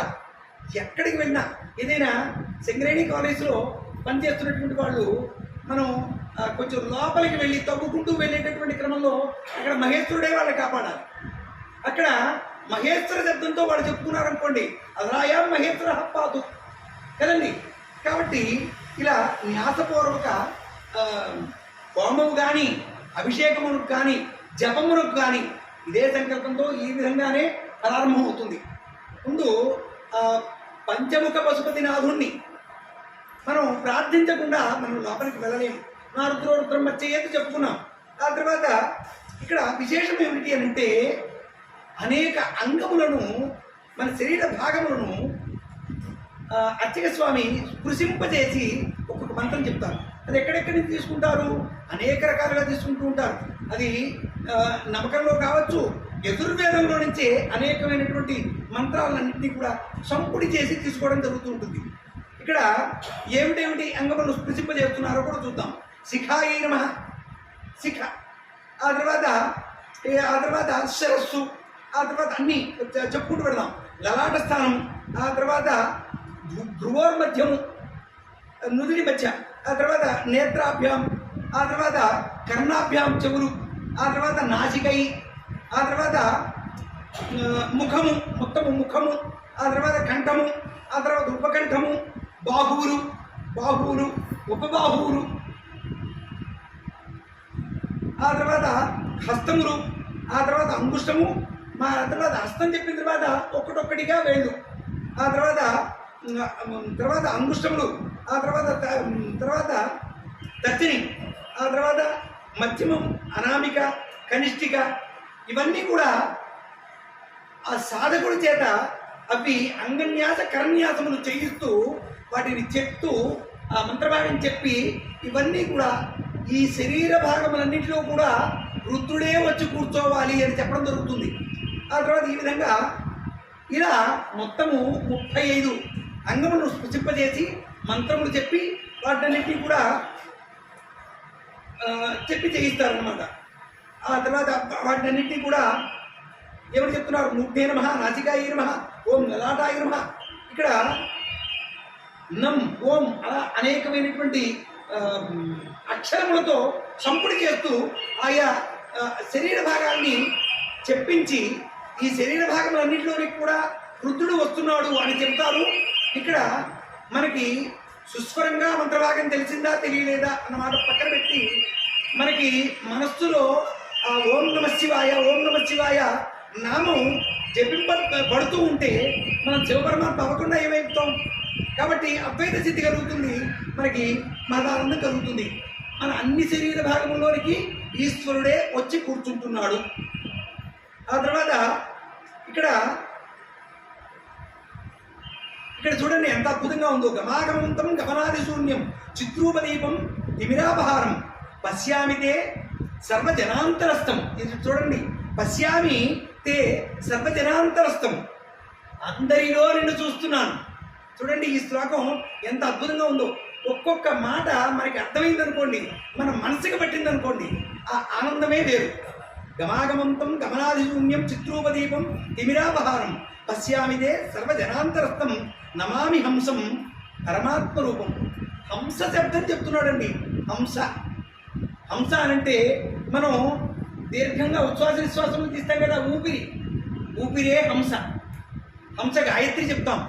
అంటే మనకి ఆ ఊపిరి రూపంలో పరమాత్ముడే ఉండి మనల్ని నడిపిస్తున్నాడు అనేటటువంటి భావన మనకి పైకి కనిపించడంలా, అంతరంగా లోపలికి ఇంకా తత్వం ఏదో తెలియాలి అనే భావన నాకైతే అవసరం లేదనిపిస్తుంది. పైన మనం తెలుసుకుంటుంటేనే ఇంత ఆనందం కలుగుతుంది. నిజతత్వం తెలిస్తే ఇంకెక్కడుంటామో. నిజానికి దిగంబరులం అయిపోతామేమో. దిగంబరం అన్న పదాన్ని మామూలుగా తీసుకోవద్దు, స్వామితో ఐక్యం అయిపోతాం. అంత ఆనందం కలగక మానదు. ఆ తర్వాత ఇక్కడ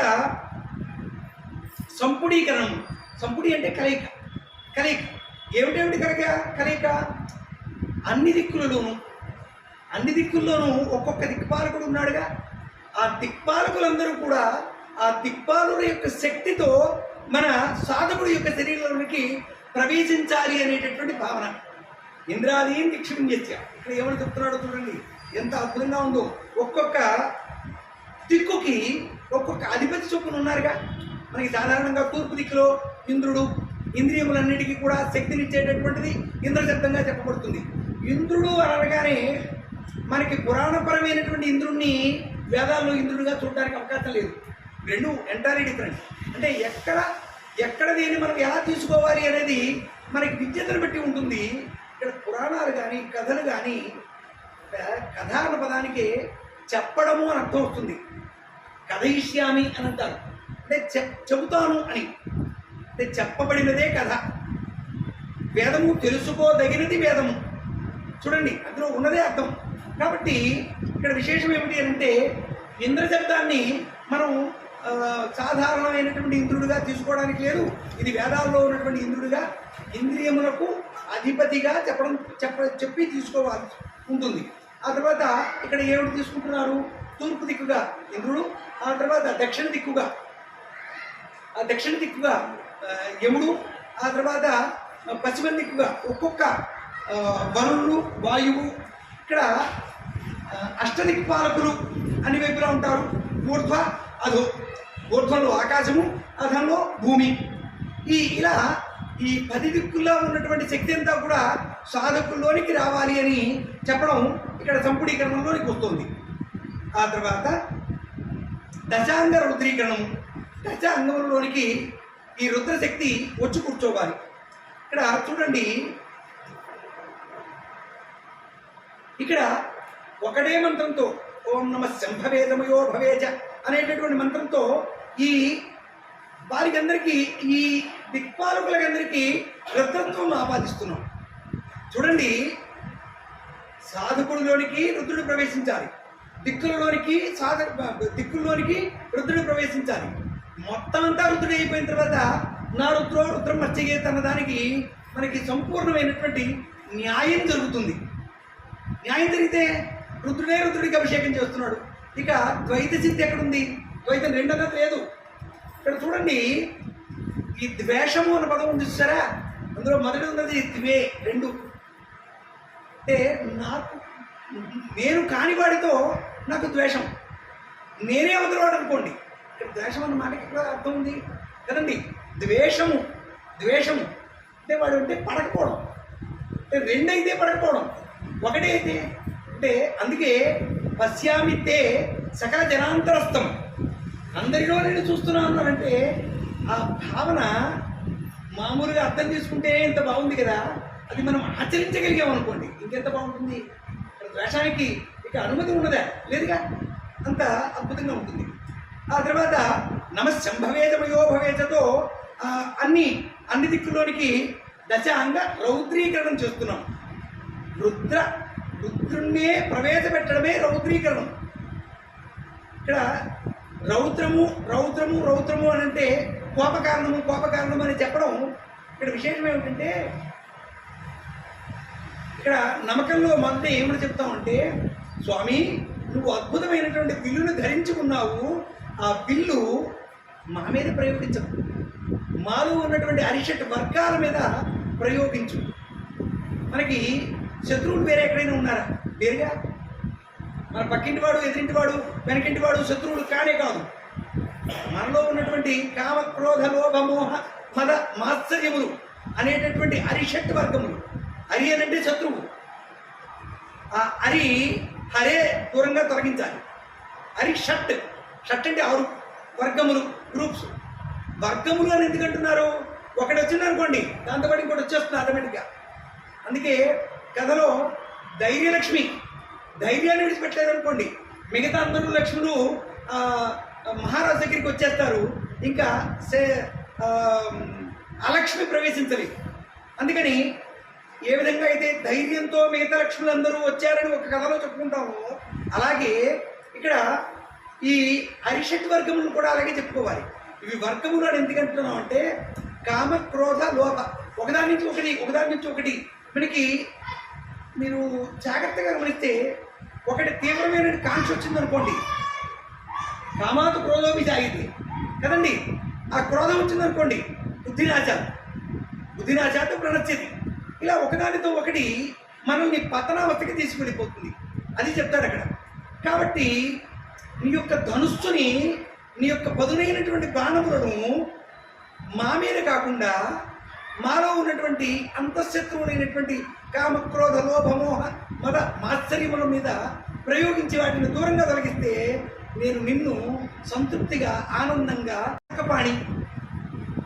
పినాకపాణి అని చెప్తున్నాం కదండి. ఏమిటి పినాకపాణి? నా పేరే. ఆ పేరు చిన్నప్పుడు కొంచెం లౌకికంలో కూడా కొంచెం వద్దాం.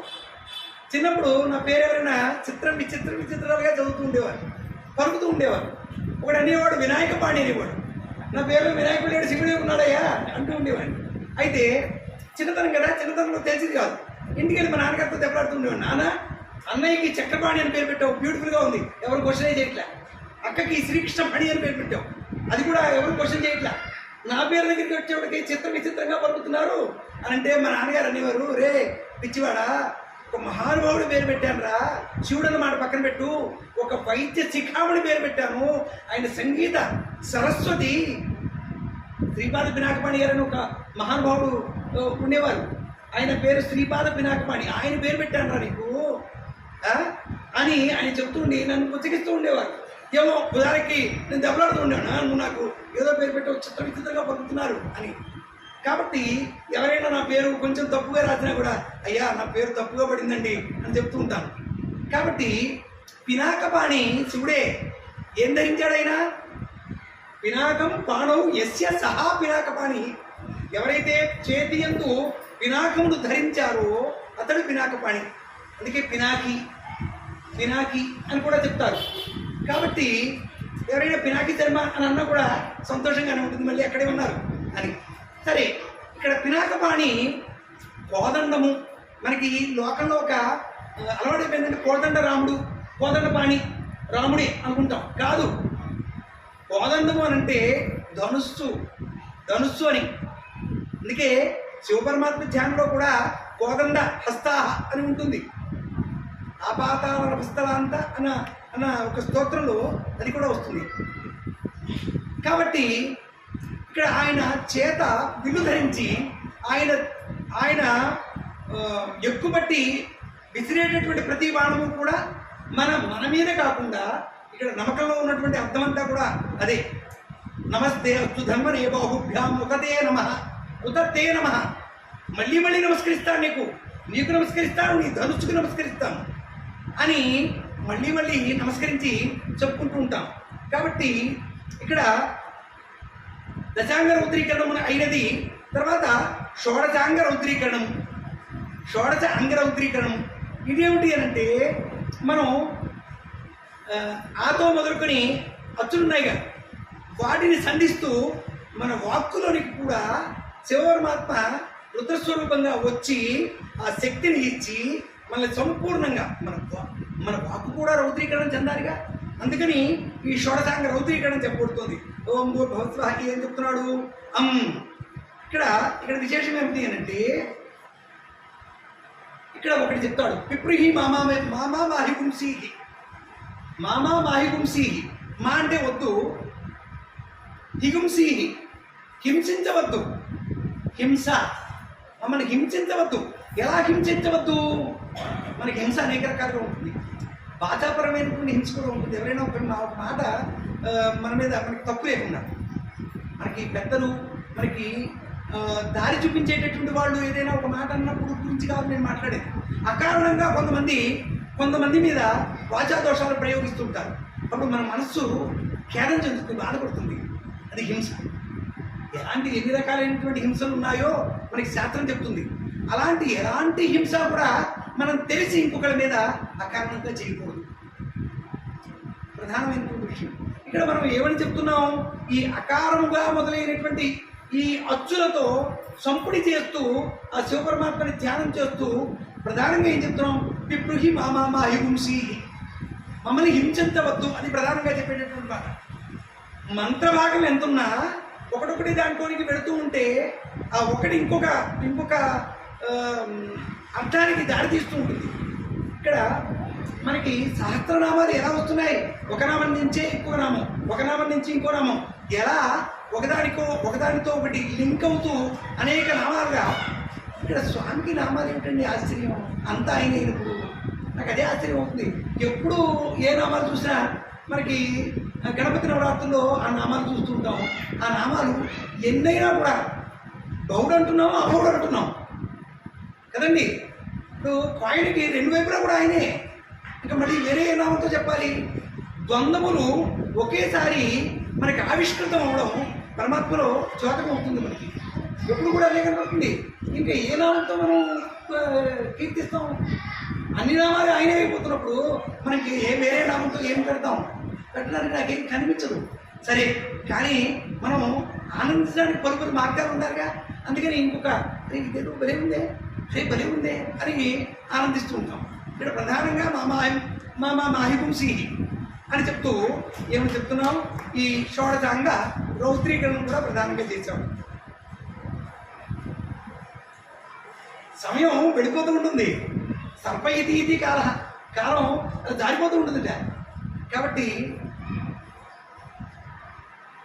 ఆ తర్వాత ఆత్మరక్ష మొత్తం సంపూర్ణంగా మన శరీర భాగాలన్నీ కూడా రక్షించబడుగాక అని చెప్పేటటువంటి ఒక ప్రక్రియ.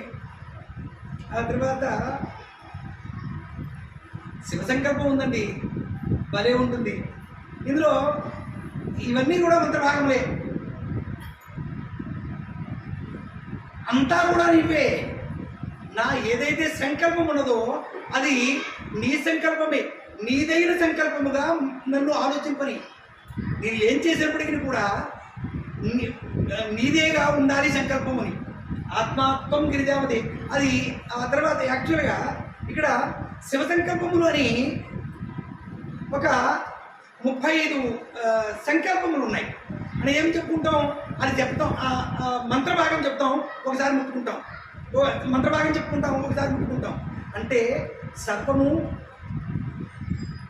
ఇక్కడ ఏం చెప్తున్నాము? ఆఖరిలో తన్మే మనః శివ సంకల్పం వస్తు, తత్ మే శివ సంకల్పం వస్తు. నాదైనటువంటి అంతా కూడా నీదే అవ్వాలి, నా ఆలోచన ప్రతిదీ నువ్వు నడిపించే మార్గంలో వెళ్ళాలి అని చెప్పడమే ప్రధానమైనటువంటి ఈ మంత్రభాగం యొక్క విధానం. తర్వాత ఇది అయిన తర్వాత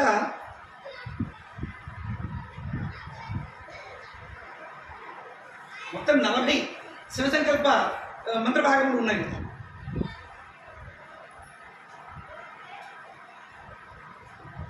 ఇక్కడ ధారణ చేయడానికి సామర్థ్యం సరిపోవడం, అయినప్పటికీ ఆనందానికి ఏం లోట్లేదు. ఆ తర్వాత ఇంత మహన్యాసం పూర్తయిన తర్వాత మనం సాష్టాంగ ప్రణమ్య స్వామివారికి ఏం చేస్తున్నాం? సాష్టాంగంగా ప్రణామం చేస్తాం. ప్రణామము ఇక్కడ సాష్టాంగము, అష్ట అంగములు. అష్ట అంటే 8 శరీర భాగములు నేలకు తగలాలి. ఏమిటి చెప్తున్నాం? ఏమిటి చెప్తున్నాం? ఇక్కడ పురస శిరస దృష్ట్యా మనస వచస తదా పద్భ్యాం కరాభ్యాం కర్ణాభ్యాం ప్రణమోష్టాంగ ఉచ్యతే. ఉచ్యతే అంటే చెప్పబడుతుంది.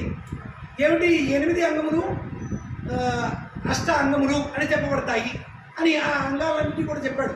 ఉరస్సు శిరస్సు, ఉరస శిరస దృష్ట్యా కళ్ళు, ఉరస శిరస దృష్ట్యా మనస వచస తదా వాక్కు పెదములు. వాక్కులు ఏ రూపంలో నుంచి వస్తాయి? ఇక్కడ ఈ వాక్కు అన్నది, ఈ పెదములు నోరు అన్నది జ్ఞానేంద్రియాల్లోనూ కనబడుతుంది, కర్మేంద్రియాల్లోనూ కనబడుతుంది. రెండింటిలోనూ కూడా కనబడేది ఈ నాలుక, ఈ నోరు. కాబట్టి ఇక్కడ ఏమంటున్నాడు? ఇక్కడ ప్రజలనే బ్రహ్మాదిష్టదు. ఒక్కొక్క మనకి ఈ దేవతలు ఒక్కొక్క రూపంలో కనిపించేటటువంటి దేవతలందరూ కూడా మా శరీర భాగంలోకి రుద్రుడుగా ప్రవేశించుగాక. పాదయోహో విష్ణుతిష్టదు, పాదములు ఎందు విష్ణువు ఉండుగాక. హస్తయోహో హరస్తిష్టదు, బాహ్యో ఇంద్ర తిష్టదు, పక్కన ఇంద్ర తిష్టదు, జఠరే అగ్నిష్టిష్టదు. ఇక్కడ ఒకటొకటి జాగ్రత్తగా చదువుతుంటే మొత్తం అంతా కూడా ఈ జఠరాగ్ని అని అంటున్నాం కదా, వృకోదరుడు అని అంటాం. వృకము అని అంటే తోడేలని ఒక అర్థం ఉన్నది, వృకము అని అంటే అగ్ని అని కూడా అర్థం ఉన్నది. ఈ వృకాగ్ని లోపల కానీ అగ్ని లేదనుకోండి, మనం తీసుకున్నది ఏది జీర్ణం కాదు. కాబట్టి అక్కడ కూడా మనకి స్వామి యొక్క సంపూర్ణమైనటువంటి కరుణ ఉండాలి. ఒక్కొక్క అదృష్టవంతుడు ఉంటాడు. అగ్ని సమానంగా ఏం తీసుకున్నా సరే జీతం అయిపోతుంటుంది. కొందరు చూస్తే ఆశ్చర్యపోతాను, అరే అదృష్టవంతుడు వీడు ఏం తిన్నా కూడా అరిగిపోతుందండి. సరే, ఇలా ఒక్కొక్క అంగమునందుకు ఒక్కొక్క ఈ సృష్టి కార్యాలను ఒక్కొక్కటి చేసేటటువంటి ఒక్కొక్క దేవత మనకి రుద్రస్వరూపంగా వచ్చి రక్షించుగాక అన్న విషయం చెప్పడం జరుగుతుంది. సాష్టాంగ ప్రణమ్య. ఆ తర్వాత షోడశ ఉపచార పూజ. షోడశ ఉపచారం ఇది 16. ఇది ఎక్కడ ఏ పూజ హైందవ సాంప్రదాయంలో ఎక్కడ ఏ పూజ చేసుకున్నా షోడశ 16. ఆ 16 భాగములతో అంగములతో మనకి షోడశ అంగ పూజ. తర్వాత ఇవి దానికి ఇంకా మనకి ఆనందం పెరిగిపోయింది అనుకోండి, ద్రవ్యాలు ఉన్నాయి, ఒక్కొక్క దానికి ఒక్కొక్కటి జోడిస్తూ మనం ఒక్కొక్క వేదంలో నుంచి కానీ ఇక్కడ ఒక్కొక్క చోట నుంచి ఒక్కొక్క మంత్రం తీసుకొస్తూ అలా ఒకదానికి ఒకటి ఎవరైనా ఒక మంత్రభాగం చెప్తున్నారనుకోండి, మొన్న ఆ పండితుడు ఏ విధంగా చెప్పాడు, ఈయన చూడండి ఇంకొక రకంగా చెప్పారు అని మనం ఆశ్చర్యపోతుంటాం. ఆనందం త్రిగుణీకృతం అయిపోతుంటుంది. కాబట్టి అలా మనకి ఆనందం కలిగే కొద్దీ ఎన్నైనా వాక్స్వరూపమైనటువంటి వేదభాగములు ఉంటూనే ఉన్నాయి. కాబట్టి షోడశ ఉపచారాల్లో ధ్యానము, ఆసనము ఇవన్నీ కూడా ఒకటొకటిగా చెప్పుకుంటూ భవానీ శంకరస్వామిని నమః ఏదైతే అది ఏ నామం చెప్పుకుంటే అక్కడ ఆయా నామములు ఉంటాయి. ఇక్కడ నామాని గౌణాన్ని విష్ణుశాస్త్రం చెప్తుంది కదా. ఇక్కడ ఏమిటంటే గుణములను బట్టి వచ్చినటువంటి నామములు. ఇక్కడ మాకు మీర్పేటలో, మనం చాలా కాలం మీర్పేటలో ఉన్నాం. అక్కడ నర్మదేశ్వరుడు నర్మద బాణంతో చేసినటువంటి లింగం కాబట్టి నర్మదేశ్వరుడు అని పేరు పెట్టారు. ఇంకొక చోట భవానీ శంకరుడు అంటారు, భవానీ అమ్మవారు. శంకరోతి ఇది శంకర. ఇప్పుడు ఇక్కడ ఒక్కొక్క నామం తీసుకున్నాం అనుకోండి, ఏ నామం అయినటువంటి ఏదో ఒక వ్యుత్పత్తి అర్థం ఇస్తుంది. అక్కడ ఎవరైతే ప్రతిష్ఠ చేస్తారో వాళ్ళు పెట్టినటువంటి పేరు ప్రధానం అవుతుంది. అగస్త్యేశ్వరుడు, ఇక్కడ సోమనాథుడు, ఇక్కడ మనకి జ్యోతిర్లింగాల్లో ప్రధానం. ఇక్కడ గుజరాత్లో ఉందిగా సౌరాష్ట్రే సోమనాథ్ అంతే. సోమనాథుడు శివుడు. ఆ శివుడు చంద్రుడు ప్రతిష్ఠించాడు కాబట్టి ఆయన ఇక్కడ ప్రతిష్టలు ఎన్ని రకాలుగా ఉన్నాయి. స్వయంభూ, ఆ తర్వాత దేవ ప్రతిష్ఠ, ఋషి ప్రతిష్ఠ, మానవ ప్రతిష్ఠ, ఇలా అనేక రకాలుగా ఉంటాయి. మనం పెట్టుకునేటటువంటి పేరుని బట్టి మనం ఆ సమయానికి మనకి ఇంట్లోనే చేసుకుంటాం అనుకోండి. ఈరోజు మొన్న అలా చెప్పుకున్నాం, ఈరోజు ఇంకొక స్వామి వారి పేరు చెప్పుకున్నాం అనుకోండి, అక్కడికి మనకి పెద్దలు చెప్తారుగా, ఈ స్వామికి అమ్మవారిని పేరు పెట్టుకో చక్కగా చెప్పుకుంటాం. ఉమా రోధించవద్దు అని స్వామి చెప్పాడు. అక్కడ అలా ఉమా రామలింగేశ్వరుడు, రాముడు ప్రతిష్ఠించాడు కాబట్టి రామలింగేశ్వరుడు. ఏ నామైనా చెప్పుకోండి, ఆయన ఆనందిస్తాడు, మనల్ని ఆనందింపజేస్తాడు. ఆ నామం చెప్పుకుని ఈ యొక్క షోడశ ఉపచారములు అంటే సేవలు చేస్తున్నాగా, ఆ సేవలతో చెప్పుకుంటాం. అన్నీ అయిన తర్వాత ఎప్పుడైతే శివపరమాత్మకి అభిషేకం చెయ్యాలి అని మనం కలశానికి పవిత్రీకరించి పెట్టుకుంటామో, ఆ కలశలోంచి నీటిని మనం ఏం చేస్తాం, ఆ కలశలో ఉన్నటువంటి నీటిని మొత్తం గుమ్మరించకుండా మన మంత్రభాగం లేదా మనకి ఎంత ఇష్టంగా ఎన్ని రకాలుగా చేస్తున్నామో అందులో జోడిస్తూ ఉండడమే. ఒకసారి ఆ స్వర్ణ కలశంలోనికి గంగేసి ఇమరే చేయవా చెప్పిన తర్వాత అందులో నీరు జోడిస్తూ ఉండడమే, దాంతో చేస్తూ ఉండడమే. ఇక్కడ విశేషం ఏమిటి అంటే మహాశివరాత్రి అంటే మాకు మహాశివరాత్రి మా నాన్నగారికి సందర్భం వచ్చింది కాబట్టి ఒకటి మనం సరే గుర్తు చేసుకుంటూ ఉంటాం, ఆనందిస్తూ ఉంటాం అంతే. మా నాన్నగారికి 88 సంవత్సరాలు. ఎక్కడి నుంచి వస్తుందో తెలియదండి ఓపిక. ఆ శివరాత్రికి అభిషేకం చేయాలంటే ఆ బిందెలు ఆగోకగా తీసుకొచ్చి పెట్టేస్తుంటారు. నాన్న వద్దు నాన్న ఆగు నాన్న, మేమందరం ఉన్నామనంటే పడరా మీరు, నేను చేయబోతే నాకెలా సంతృప్తి. భలే ఆశ్చర్యం అనిపిస్తుంది. మేము అక్కడికి వెనకలు అవుతూనే ఉంటాం. ఆ ఉద్వేగము అది అక్కడే కనబడుతూ ఉంటుంది. ఆయన ఎంత ఆనందిస్తున్నాడు అన్నది మనకు అక్కడ కనబడుతూ ఉంటుంది. ఇక్కడ మహానాన్నగారు లేదంటే గురువాన్ని కాదు అక్కడ విషయం. ఇక్కడ ఒక వ్యక్తి ఎంత మమేకమై ఎంత శక్తి సంతరించుకుంటున్నాడు అన్నది ఇక్కడ ఆనందం. అలా బిందెలు అవుతూ ఉంటాయి. మరి చక్కగా శివరాత్రికి ఇంట్లో అయితే ఇంట్లో, గుళ్ళో అయితే గుళ్ళో, ఎక్కడైనా సరే ఎవరో కూడా కార్యకర్తలు తీసుకొస్తూ ఉంటారు, ఇస్తూ ఉంటారు కదా, అది మనం తీసుకొచ్చి పోస్తూ ఉంటాం, అందులో జోడిస్తూ ఉంటాం. మనం ఒక్కొక్క ఆయన కొమ్ముకూర లేదంటే శివముఖంతో ఉన్నటువంటి కలసంతో చేస్తుంటాడు, ఇంకొక ఆయన ఇంకొక రకంతో చేస్తుంటాడు. ఏది చేసినప్పటికీ కూడా అక్కడ చేస్తూ ఉంటాం. శివ పరమాత్మ యొక్క అభిషేక ప్రక్రియ మాత్రం ఆగకుండా జరగాలి. ఆగకుండా జరగాలి అనంటే దానికి ఒక ఏం చేస్తున్నారు, ధారాపాత్ర పెడుతున్నారు. స్వామివారు నిత్యము కూడా జ్వరించిపోతూ ఉంటారు, ఆయన్ని శాంతపరచాలి. అభిషేకం చేస్తే, అభిషేకం చూస్తే మనకి చల్లదనం కలుగుతుంది. ఆ చల్లదనం ఎక్కడి నుంచి వస్తుంది? కోరిక పెరుగుతుంది అనుకోండి, మనం ఇంకా జ్వరించిపోతూ ఉంటాం, కానీ తృప్తి చెందాం అనుకోండి చల్లబడతాం. అక్కడికి ఫర్దర్గా మనకి కోరిక లేకపోతే తృప్తి, ఆ తృప్తి కలుగుతుంది అభిషేకం చేస్తే. ఆయన చల్లబడతాడు. ఇక్కడ ఏమిటి, అందుకని ఆ పైన ధారాపాత్ర ఏర్పాటు చేస్తారు. చుక్క చుక్క చుక్క పడుతూనే ఉండాలి. అందుకే అంటారు, అభిషేకం మాత్రం ఆపద్దు, చేస్తూ ఉండండి, ఏదో ఒక ద్రవ్యంతో చేస్తూ ఉండండి అని చెప్తుంటారు. ఇక్కడ ఏదో ఒక ద్రవ్యం అని అంటే దానికి కూడా శాస్త్రబద్ధంగా ఏది చేయాలో, దేంతో చేయాలో దాంతో చేస్తుంటారు. అయితే ఇక్కడ విశేషం ఏమిటి అని అంటే, ఏ ద్రవ్యంతో చేసినప్పటికీ కూడా గంధం చివరిలో చేస్తాం, ఏ ద్రవ్యంతో విభూతితో చేస్తాం, లేదా ఆయా ద్రవ్యాలు ఉంటాయి కదా, తర్వాత రుచులు ఫలరసాలతో చేస్తుంటాం, అనేక రకాలైన ఫలరసాలు వచ్చేస్తుంటాయి, ఆ రసాలతో చేస్తుంటాం. ఏ రసంతో చేసినా మళ్ళీ మంచి నీటితో చేస్తుంటారు. ఇక్కడ ఆపోహిష్టామి యోగోక్త నువ్వుర్జేత దాతన అని చెప్పినప్పుడు దాంతో మనం ఏం చేయాలి, ఒకసారి శుభ్రంగా, తర్వాత నానావిధ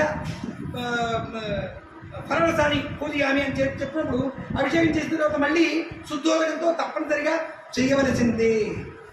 చేసిన తర్వాత అలా చివరాకన్నా గంధోదకంతో స్నానం చేయించి, ఆ తర్వాత మళ్ళీ మంచినీటితో స్నానం చేయించి, ఆ తర్వాత అలంకరణ చేయాలి. ఇక్కడ అనువాకాలు చెప్తున్నాం. ఈ అనువాకాలు చెప్తున్నటువంటి క్రమంలో ప్రతి అనువాకానికి మధ్యలో ఒకసారి అంతకుముందు ఏదైతే ఒక బిల్వదళము లేదంటే పూజ లేదా ఒక పుష్పము దేంతో అయితే పూజ చేస్తామో అదంతా కూడా తీసి ఉత్తరం వైపుకి జరిపి ఉత్తర చండీశ్వరాయ నమః ఆ నిర్మాల్యం ఏదైతే ఉంటుందో, నిర్మాల్యం అంటే స్వామివారి మీద అంతకుముందు చేసి కాలం అయిపోయిన తర్వాత దాన్ని ఎప్పుడైతే తీయాలనుకుంటామో దాన్ని నిర్మాల్యము అని పేరు. ఆ నిర్మాల్యంతో తీసిన తర్వాత దాన్ని ఎవరికి నివేదన చేస్తాము? ఉత్తర చండీశ్వరుడికి నివేదన చేస్తాం. ఉత్తర చండీశ్వరుడు ఎక్కడ ఉంటాడు? ఇక్కడ శివపరమాత్మకి అంతా కళ్ళే, అన్ని వైపులా కళ్ళే కదా, అన్ని వైపులా ముఖాలే, అన్ని వైపులా కళ్ళే.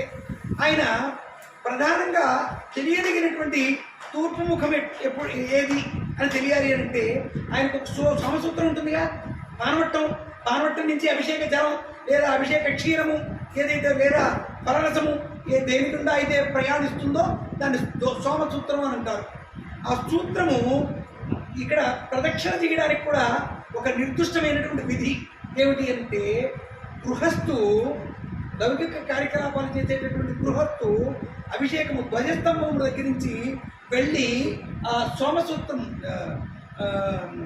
సోమసూత్రం వరకు వెళ్ళి ఆ తర్వాత మళ్ళీ వెనక్కి అప్రదక్షిణంగా వచ్చినప్పుడు అప్పుడు పూర్తిగా మళ్ళీ ధ్వజస్తంభం దగ్గరికి సోమసూత్రం దగ్గరికి వెళ్ళితే అప్పుడు ఒక ప్రదక్షిణ పూర్తయినట్టు.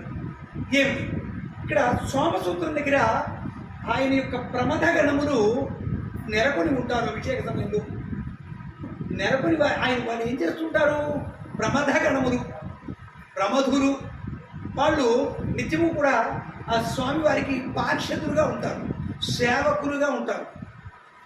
ఇక్కడ ఆ శివపరమాత్మని అర్చించడమే నా జీవిత ధ్యేయం, అది ఒక్కడి తప్ప నాకు మరొకటి లేదు అని ఎవరైతే జీవన పర్యంతము త్రికరణ శుద్ధిగా ఆచరిస్తారో వాళ్ళు సారోగ్య సిద్ధి పొంది ఇక్కడ శివపరమాత్మ పరంగా వాళ్ళు పార్షదులుగా అవుతారట.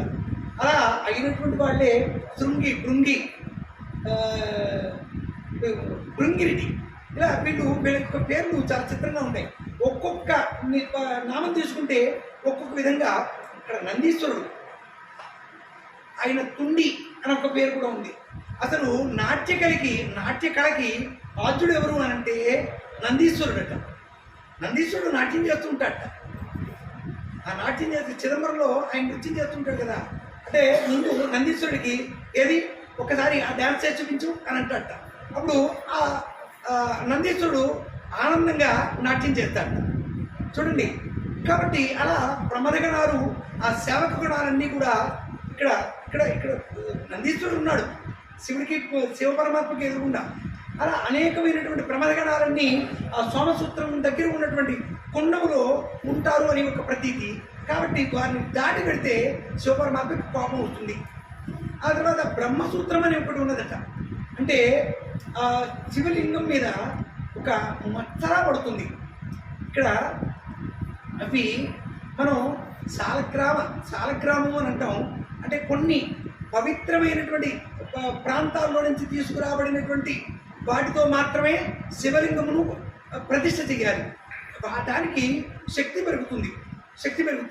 కాబట్టి అలాంటి వాటి మీద అభిషేకం చేసినప్పుడు ఇక్కడ ఈ అర్చక స్వామి ద్వారా లేదా ఒక ఈ అనువాకం చెప్పేటటువంటి హోత, ఉద్గాత వీళ్ళందరూ కూడా ఎవరైతే వేదము సుస్వరముగా చెప్పగలిగినటువంటి వాళ్ళ ద్వారా, ఆ తర్వాత ఇక్కడ పూజ చేసేటప్పుడు ఏం చేయాలట, పోచి కట్టాలి. ఇక్కడ చూడండి, ఇక్కడ సాధారణంగా చాలామంది పోసి కట్టకుండా పూజాధికారులు చేస్తారు.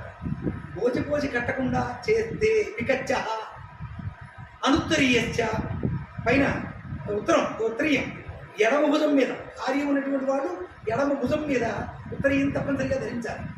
అందుకే ఇక్కడ మనం ఎవరికైనా బట్టలు పెట్టాలంటే ఏం చేస్తాం, 2 పెట్టాలి. వస్త్రద్వయం 2 పెట్టాలి. ఒక పంచ, ఒక కండువ, ఇవి 2 ప్రధానం.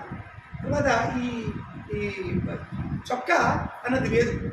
కాబట్టి ఏది ఏమైనా అభిషేక ప్రక్రియకి ఉత్తరీయం కూడా లేదు. నడుముకు కట్టుకొని ఎవరైతే వస్తారో వాళ్ళు పోసి కట్టుకోవాలి. ఉత్తరీయం తప్పనిసరిగా ఉండాలి. అది ప్రక్రియ చేసేటప్పుడు నడుముకు కట్టుకోవాలి. అంటే నడుముకు కట్టుకోవడం అంటే ఏదైనా భుజం మీద కానీ తల మీద కట్టుకుంటే అది గౌరవప్రదము. స్వామి దగ్గరికి వెళ్ళిన తర్వాత మృత్యుడు ఏం చేస్తాడు, భుజం మీద ఉన్నటువంటి ఇది నడుముకు కట్టుకుని ఇలా నిలబడతాడు. ఇక్కడ వైష్ణవ సాంప్రదాయంలో అడియంత స్వామి అని అంటారు. అంటే నోట్లో నుంచి ఆ చిన్న లాలాజలం, చిన్న తునక కూడా అవతల వాడి మీద పడకుండా సంస్కారంగా చేతికి అడ్డం పెట్టుకోవడం. ఈ విధానం ఎక్కడ అంటే వైష్ణవ సాంప్రదాయం అది మాత్రమే కాదు, అన్ని చోట్ల ఉన్నది. అంటే వినయం. ఆ విధంగా స్వామి దగ్గరికి వెళ్ళిన తర్వాత ఇక వినయం తప్ప మరొకటి ఉండడానికి లేదు. ఎవరికి అభిషేకం చేస్తావా, పొమ్మంటాడు అవుతాయి. కాబట్టి ఇలా దానికి కూడా డ్రెస్ కోడ్ ఉన్నది. ఇక్కడ కొన్ని ఆలయాల్లో వాళ్ళు చెప్పినటువంటి ఆ వస్త్రధారణతో రాకపోతే అనుమతించరు. ఇప్పటికీ కూడా నిలబడగలిగినటువంటి ఆ ధర్మ సంరక్షకులు ఉన్నారు కాబట్టి ఆ మాత్రం ఈ మాత్రం ఒక్క పాదం మీదైనా కొద్దో గొప్ప నడుస్తుందేమో అనిపిస్తుంది.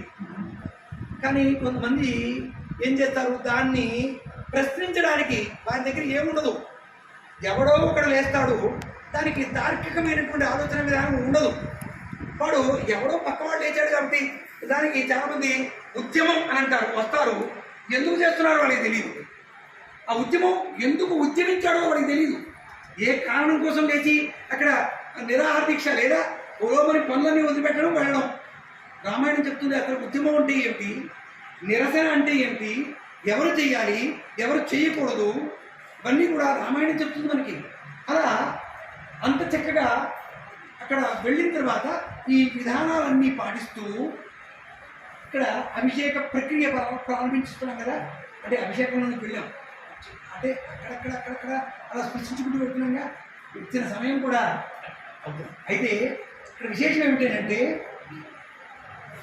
అభిషేకం చేసే ముందు ఆపాతాళ నభస్కరాంత భువన బ్రహ్మాండమావి స్ఫురజ్యోతిస్ఫాటికలింగ మౌళి విలస పూర్ణేందువాంతామృతై హస్తోకాప్లుతమేకమీశమనిశం రుద్రాన్వాకాంజపన్ ధ్యాయే దీక్షిత యుద్ధయే ధ్రువపదం విప్రోభిషించేత్ శివం బ్రహ్మాండ వ్యాప్త అవసిత హిమరుచా భాసమానా భుజంగైః కంటేకాల కవర్త శశికళ చండ కోదండహస్తా. ఇది ధ్యానం. ఈ ధ్యానానికి ఉన్నటువంటి ఆ స్తోత్రం ఉన్నది, అది యజుర్వేదాంతర్గతంగా ఎంత అద్భుతంగా ఉంటుందో చూడండి. ఆపాతాళ నభస్థలాంతర్గతం. ఏమిటి ఇక్కడ ఆపాతాళ అంటే పాతాళము నుండి. మరి ఈ పదానికి ఎక్కడి నుంచి వచ్చింది? ఆపాతాళ అంటే పాతాళము నుండి అని ఎలాగ వస్తుంది చూడండి. ఆసేతు సీతనకం.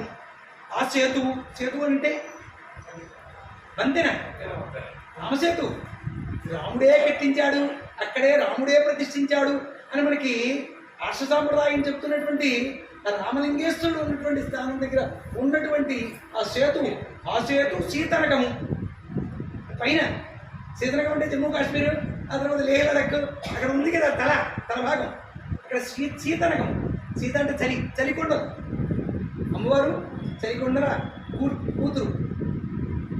ఇంకా అలా మనం గుర్తు చేసుకుంటూ ఆనందిస్తుంటే ఇంక చెప్పనేవద్దు. తర్వాత ఆపాతాళ నభస్థలాంత భువన బ్రహ్మాండం ఆవిస్ఫురత్ జ్యోతి స్ఫాటికలింగమౌళి. ఇక్కడ స్ఫటికం ఏమిటి చెప్తోంది? స్ఫటికం అంటే ట్రాన్స్పరెంట్. యువత నుంచి చూస్తే అంత కనపడుతుంది. స్ఫటికం యొక్క లక్షణం అంటే త్రికరణ శుద్ధిగా నువ్వు ఏదైతే మనసులో అనుకుంటున్నావో, ఏదైతే మాట్లాడుతున్నావో అదే చెయ్యి. త్రికరణములు 3 ఒకటే ఉండాలి. అది పారదర్శకత. ఆ పారదర్శకత నీలో లోపించిందా? మనసులో ఒకటి అనుకుంటున్నావు, పైకి ఒకటి మాట్లాడుతున్నావు, ఒకటి చేస్తున్నావు అని అంటే చివరి మార్పు ఒప్పుకోడు. అందుకే స్ఫటిక సదృశంగా ఉండాలి అని ఆయన స్ఫటికలింగంగా ఆయన బోధించేటటువంటిది అది. చూడండి, ఆయన విశ్వరూపం ఇక్కడ కనబడుతుంది. ఆపాతాళ విస్తరాంత భువన బ్రహ్మాండమావిస్ఫురత్ జ్యోతి స్ఫాటికలింగ మౌళి విలసత్. మౌళి ఆయన తల మీద చంద్రుడు ఉన్నాడు. ఆ చంద్రుడు అమృతధారాలతో నిత్యము తడుపుతూ ఉంటాడు.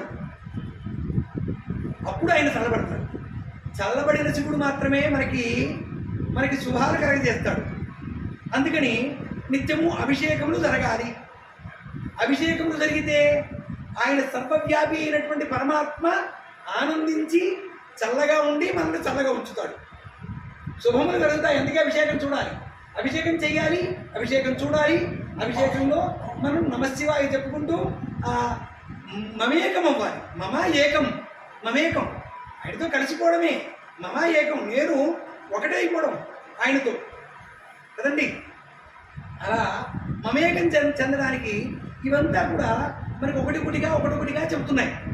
ఈ స్తోత్రం చెప్పుకున్న తర్వాత, ఆ స్తోత్రం చెప్పుకున్నాక ఏమని చెప్పుకున్నాడు? ధ్యాయేత్ ఈప్సిత సిద్ధయేత్.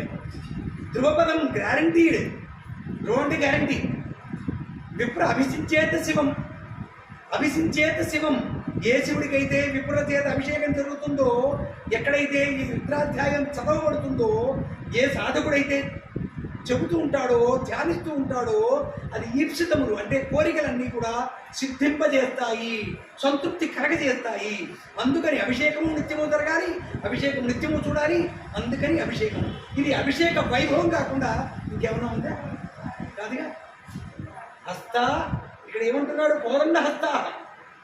కోదండము చేత ధరించి ఆయన ఎక్కుపెట్టేటటువంటి బాణములు మన మీద కాకుండా మన శత్రువుల మీద, మన అంతఃశత్రువుల మీద ప్రయోగించబడి మనము సుసంపన్నముగా ఉండి ధర్మాచరణము చేస్తూ భగవంతుడితో ఆనందము చెందుతూ అద్వైత సిద్ధి పొందడం కోసం ఈ అభిషేకము నిత్యము నిరాటంకంగా కొనసాగుతూనే ఉండాలి అని మనం నిత్యము కూడా ప్రార్థన చేసుకుంటూ, ఇంకా చెప్పాలంటే ఇది శేషము, నిశ్శేషము కాదు. ఇంకా ఉంది, చెప్పుకునే కొద్దీ ఉంది. ఇక్కడ ఏమిటి అంటే, ఇక్కడ విశేషం ఏంటంటే, నాకు తెలుసను ఇక్కడ తెలియదను కానే కాదు. ఇక్కడ తలపండినటువంటి పెద్దలు, ఇక్కడ వృద్ధులు అని అంటే ఏమిటి అర్థం? వృద్ధి చెందినవారు అంటే చూసినవారు, ఎక్కువ చూసినవారు కదండి. కాబట్టి grey hair should be respected. అందులో అనుమానమే లేదు ఎవరికైనా. అది మనం అనుకుంటే అతను ఏమీ లేదండి, రోడ్డు పక్కన పిచ్చరెత్తుకుతుంటున్నాడు, అతను తలపండినా కూడా అతన్ని కూడా గౌరవించవలసిందే. నిర్బంధంగా కూడా అతడు కూడా వృద్ధుడే. కాబట్టి ఇలాంటి ఆనందాలు మరింతగా సాగుతూనే ఉండాలి. స్వస్తి ప్రజాభ్య పరిపాలయంతాం న్యాయేన మార్గేణ మహిం మహీజాః గోబ్రాహ్మణేభ్యः శుభమస్తు నిత్యం లోకాః సమస్తాః సుఖినో భవంతు కాలే వర్షతు పర్జన్యః పృథివీ సస్యశాలినీ దేశోऽयं క్షోభరహితో బ్రాహ్మణాः సంతు నిర్భయాः అపుత్రిణः పుత్రిణः సంతు పుత్రిణः సంతు పౌత్రిణः అధనాः సధనాः సంతు వంశీవ శరదాం శతం. స్వస్తి.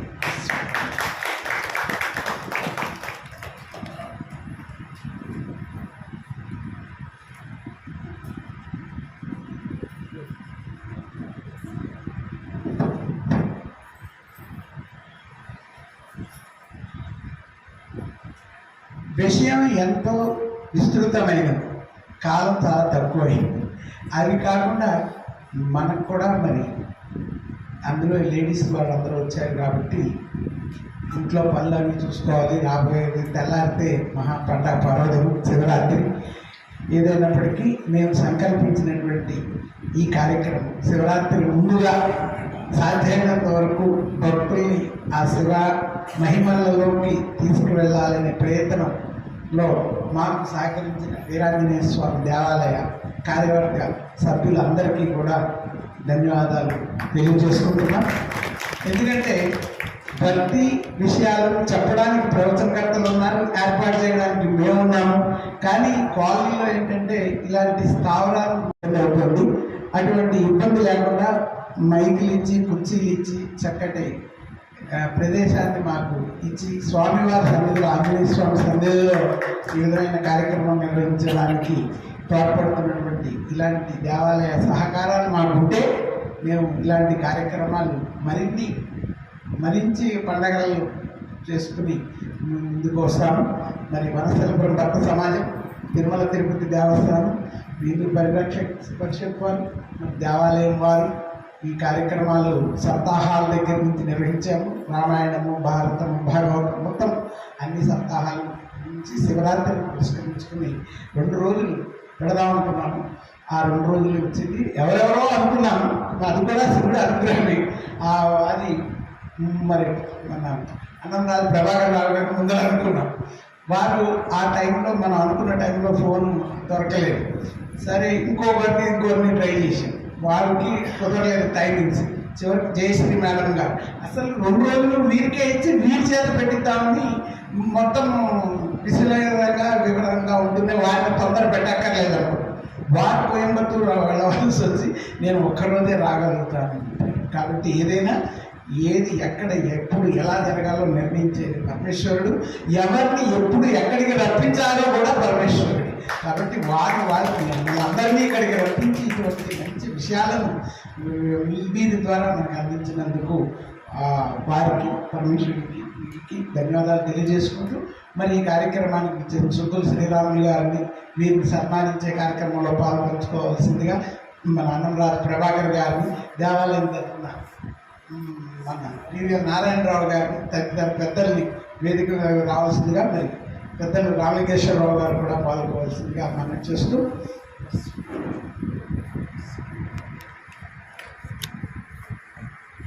పెద్దలు వినాయకపాణి గారికి నిజంగా మేము చాలా ఎంతో రుణపడుతున్నాం. ఇటువంటి చక్కటి కార్యక్రమాన్ని సిహెచ్ గారికి మూర్తి ద్వారా వినాయకపాణి ద్వారా ఈ చక్కటి కార్యక్రమం నిర్వహించగలిగాము. వారికి ఎంతో రుణపడి ఉన్నాం. ధన్యవాదాలు. దేవాలయం తరఫున దీక్ష వస్తాం. దీక్ష వస్తాం.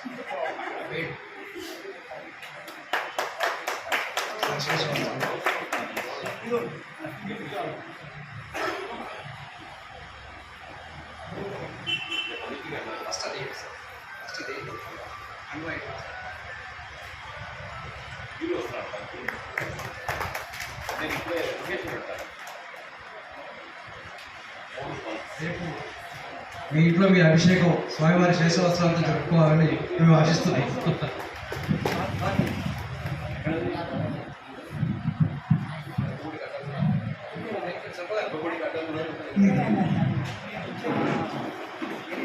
జనరల్గా మనం ప్రతి శివరాత్రికి సాధ్యమైనంత వరకు అందరం కూడా ఏదో టైంలో వీలున్నప్పుడు అభిషేకాలు చేసుకోవడం, శివుణ్ణి పూజించడం, తరించడం జనరల్గా జరుగుతూనే ఉంటుంది. కానీ చేసే కార్యక్రమం యొక్క అర్థాన్ని, పరమార్థాన్ని తెలుసుకుని ఆ విధంగా తనలో తన్మయత్నం చెందుతూ ఆ కార్యక్రమం నిర్వహించడానికి విశదీకరించి అభిషేకము, దాని లక్షణాలు, పదార్థాల యొక్క అర్థం, పరమార్థం అన్నీ చక్కగా వివరించారు. మరి వీటి గురించి మన అన్నరాజు ప్రభాకర్ గారు కూడా 2 ముక్కలు మాట్లాడాల్సిందిగా. అందరికీ నమస్కారం. ఓం నమ శివాయ. విషయము చాలా విస్తృతమైంది, అందరికీ తెలిసిన సంగతే. చాలా విస్తృతంగా చెప్పగలిగిన సమర్థత గలవారు మన పినాకపాణి సభ గారు. ఈ 2 విస్తృతాలు కలిపినంత విస్తృతమైన కాలం మనకు దొరకలేదు. ఎందుకంటే రేపు ఎట్లాగో ఉండే సంగతి అందరికీ తెలుసు. 2-3 గంటల కంటే కూడా ఎక్కువ ఏకాగ్రత చూపడం అనేటటువంటిది మానవ మాత్రంలో కుదరదు. ఒక దశకు వచ్చిన తర్వాత మనకు అన్యదా అవుతూ ఉంటుంది మనసు. శారీరకంగా కానీ మానసికంగా కానీ మనం ఇష్టమైతూ ఉంటాం. అందుకని ఎక్కడైనా ఉందండి, మీరు ఈ ప్రవచనాలు 2 గంటల కంటే ఎక్కువ ఉండవు. విషయం ఎక్కువ ఉన్నప్పుడు దాన్నే 3 రోజులు, 4 రోజులు, 6 రోజులు పెడుతూ ఉంటారు తప్పితే మిగిలి 2 గంటల కంటే ఎక్కువ ఉంచరు దాన్ని.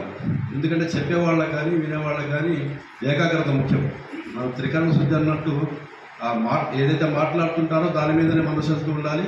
దాని గురించిన భావన జరుగుతున్నారు, దాని గురించిన కార్యకలాపాలు జరుగుతున్నారు. కాబట్టి ప్రవచనంలో 3 ఉండదు, 3నే ఉంటుంది చెప్పడం వినడం. కాబట్టి ఇక్కడ బాగా విషయ పరిజ్ఞానం ఉన్నవాళ్ళు మనసు ఎటో పోయినప్పటికీ కూడా విషయం చెప్పగలుగుతూ ఉంటారు. వాళ్ళ మనసులో విషయం అంతా సంపూర్ణంగా ఉంటుంది కాబట్టి కదా. కానీ వాళ్ళ మనసు ఎటో పోతూ ఉంటుంది. వినేవాళ్ళు ఎంత ఆసక్తికరంగా విన్నా కూడా కాసేపేటప్పటికి వాళ్ళకు కూడా మనసు అన్నిదా పోతూ ఉంటుంది, రకరకాలు ఉంటాయి. అందుకని 2 గంటలు మాత్రమే ఇక్కడ సంభవం అయి ఉంటుంది. 2 గంటలలో ఎంతవరకు చెప్పగలుగుతాము అనే దాని ప్రణాళికాబద్ధంగా ఎక్కడ ఏం చెప్పాలి, దేంట్లో ఏది ప్రధాన భాగం అయినది, ఆ ప్రధాన భాగాలను మాత్రమే పట్టుకొని అంతవరకే విశదీకరించి ఇంకా ఉన్నాయి అని వాటిని సూచన మాత్రంగా కూడా మనకు తెలుపుతూ మొత్తం మీద ఒక ఆవృత్తమైతే ఒక ప్రదక్షిణ చేయించారు దాని చుట్టూ కూడా మనకి. అందుకని వారికి కృతజ్ఞతలు చెబుతున్నాను.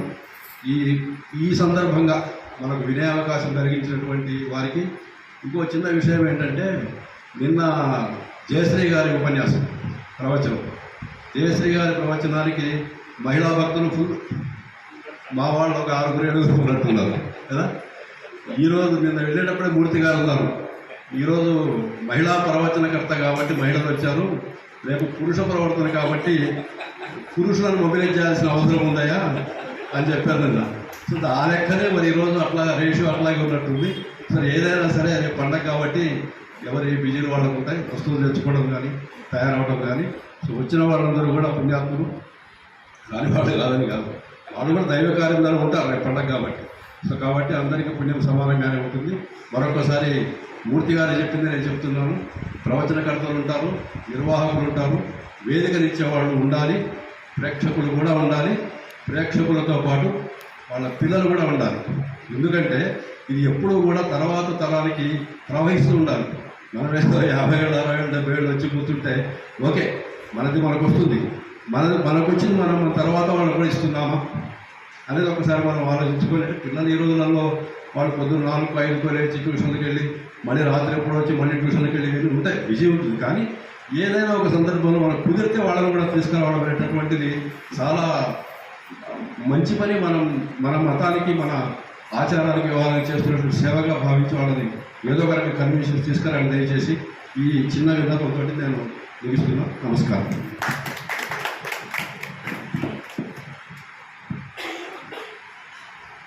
మా దగ్గర ఉన్న ప్రవచనకర్తలందరూ కొంచెం దూరభారాల నుంచి వచ్చేవాళ్ళే. మన ప్రభాకర్ శర్మ గారు కొంచెం మీ గుడికి కొంచెం దగ్గరగా ఉంటారు, కానీ మా ఏరియా కొంచెం దూరమే. సో వారికి మేము అభిమానాన్ని ఇస్తాము, అవకాశాన్ని ఇస్తాము తప్పితే ఆర్థికంగా పెద్దగా ఇచ్చేది మా దగ్గర స్తోమత లేదు, అంత అనుకోలేదు. అయినప్పటికీ చంద్రుడికో 100 పోగుల ఇవాళ ప్రవచనం చెప్పిన వారికి సుబ్బుల శ్రీరామ గారి చేతుల మీదుగా ఇవ్వాల్సిందిగా కోరుకుంటూ, ఈ దేవాలయం మరి ఇందాకనే చెప్పాను, ఇలాంటి అవకాశం మాకు ఇచ్చినటువంటి ఈ దేవాలయ కార్యవర్గ సభ్యులు సత్కారం చేయదలుచుకున్నాము. ఇప్పుడు దేవాలయం తరఫున ఇక్కడ ఉన్న వాళ్ళలో పివిఎల్ నారాయణరావు గారు వారి శ్రీమతి గారు వస్తే వారికి శాలవాతో వచ్చే సత్కారం మా సభ్యుల ద్వారా చేయిస్తాము. దాని ముందుగా ఒకసారి సుబ్రహ్మణ్యం గారిని మాట్లాడవలసింది. అందరికీ నమస్కారం. మాకు ఈ ప్రవచన సప్తాహంలో ఈ ప్రభాకర గారు పిడాకపాణి గారు మా రెండు స్తంభాలు ఆస్థాన గారు. సో వాళ్ళు మేము ఎప్పుడు అడిగినా కూడా కాదనకుండా వస్తూ ఉంటారు. సరే ఈ అభిషేకం అంటే మానవులు చేస్తే స్నానం, మనం రోజు స్నానం చేస్తాం కదా, శివుడికి చేస్తే అభిషేకం. శివుడు అభిషేక ప్రియుడు, సూర్యుడు నమస్కార ప్రియుడు, విష్ణుడు అలంకార ప్రియుడు అంటాం. అయితే మరి ఈ అమ్మవారు ఎడమవైపునే ఎందుకుంటుంది, కుడివైపు ఉండకూడదా? అంటే భార్య అనేటువంటి ధర్మపత్ని అన్నాం, కామపత్ని కాదు, ధర్మపత్ని. ఎడమవైపు ఎందుకు ఉండాలంటే ఇప్పుడు పూర్ణమదం పురుషుడు పూర్ణగా 0 పెడితే ఎడమ పక్కన ఉంటే దాని విలువ పెరిగింది, కుడి పక్కన ఉంటే ఎన్ని ఒకటి వేసినా కూడా దానికి విలువ పెరగదు. కాబట్టి అమ్మవారు ఎప్పుడు కూడా పురుషుడికి ప్రకృతి, ఎడమవైపు ఉంటే శక్తి వస్తుంది, విలువ పెరుగుతుంది. ఆ రకంగా మనం శివుడి యొక్క తత్వాన్ని గురించి తెలుసుకోవాలంటే అంటే ఒక సగుణాల నుంచి సగుణాల నుంచి నిర్గుణానికి వెళ్ళాలి. అదే శివతత్వం. విష్ణుని ఎంతో అలంకరించాం, కానీ శివుడికి వచ్చేప్పటికి ఆకారం లేదు, అభిషేకం చేస్తాం. కాబట్టి శివతత్వాన్ని తెలుసుకుని ఈ శివరాత్రికి మీరందరూ కూడా శివుడికి అనుగ్రహం పొందాలని ఆశిస్తూ నమస్కారం. మరి దేవాలయం వారు హారతిస్తారు, ప్రసాదం ఉంటుంది. వచ్చిన భక్తులంతా స్వామివారి తీర్థ ప్రసాదాలు తీసుకుని మరి వెళ్ళవలసిందిగా మనం చేస్తూ దానికి ముందుగా ఈ సన్మాన కార్యక్రమం మేడం గారిని రావాల్సిందిగా పెద్దలు. దేవాలయ ప్రతిష్ట అయి ఆల్మోస్ట్ 9 సంవత్సరాలు, 9వ సంవత్సరం. ఇంతవరకు ఈ దేవాలయంలో నేను ఎప్పుడు సత్కరించబడలేదు, వద్దు కూడా నిలబెట్టలేదు. సత్కారం అవసరం లేదు.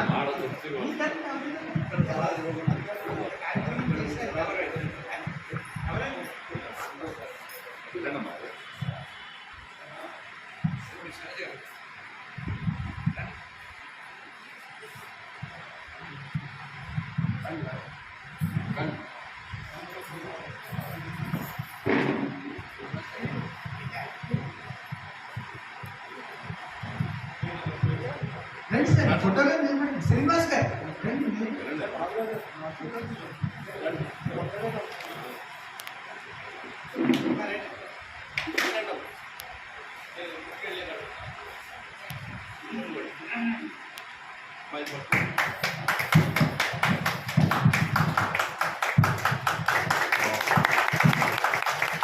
నారాయణరావు గారి గురించి నేను చెప్పేదే లేదు. గుళ్ళో మీరు అంతా చూస్తూనే ఉంటారు. బయట కూడా వారు ఎంతో సేవా తత్పరులు. బ్రాహ్మణ వెల్ఫేర్ అసోసియేషన్లో ఇతరుల చోట్ల కూడా చక్కగా ఎంతో సేవ చేస్తూ అందరినీ ముందుకు నడిపిస్తారు. అనుకుంది ముందర అది కావాలి.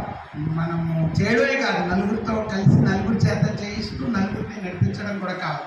అటువంటి నాయకత్వ లక్షణం ఉన్నటువంటి నారాయణరావు గారిని ఇవాళ ఈ రూపంగా చేసుకోవడం అదృష్టంగా భావిస్తూ నాకు ఈ అవకాశం ఇచ్చినందుకు అందరికీ మరొకసారి ధన్యవాదాలు తెలియజేసుకుంటూ మరి హారతి ఇచ్చి కార్యక్రమం ప్రారంభించవలసిందిగా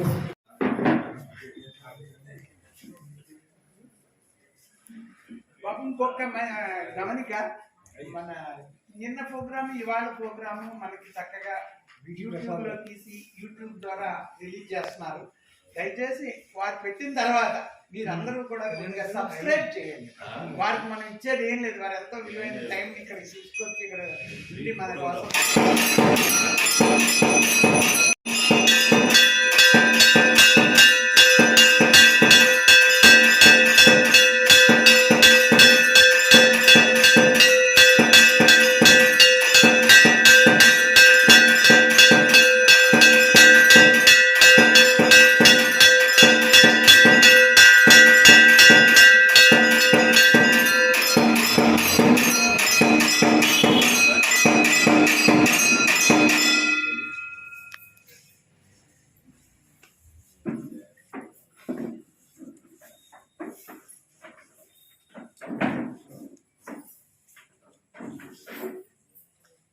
ఎవరైతే ఫోటోలు తీశారో వారు నారాయణరావు గారికి పంపించండి.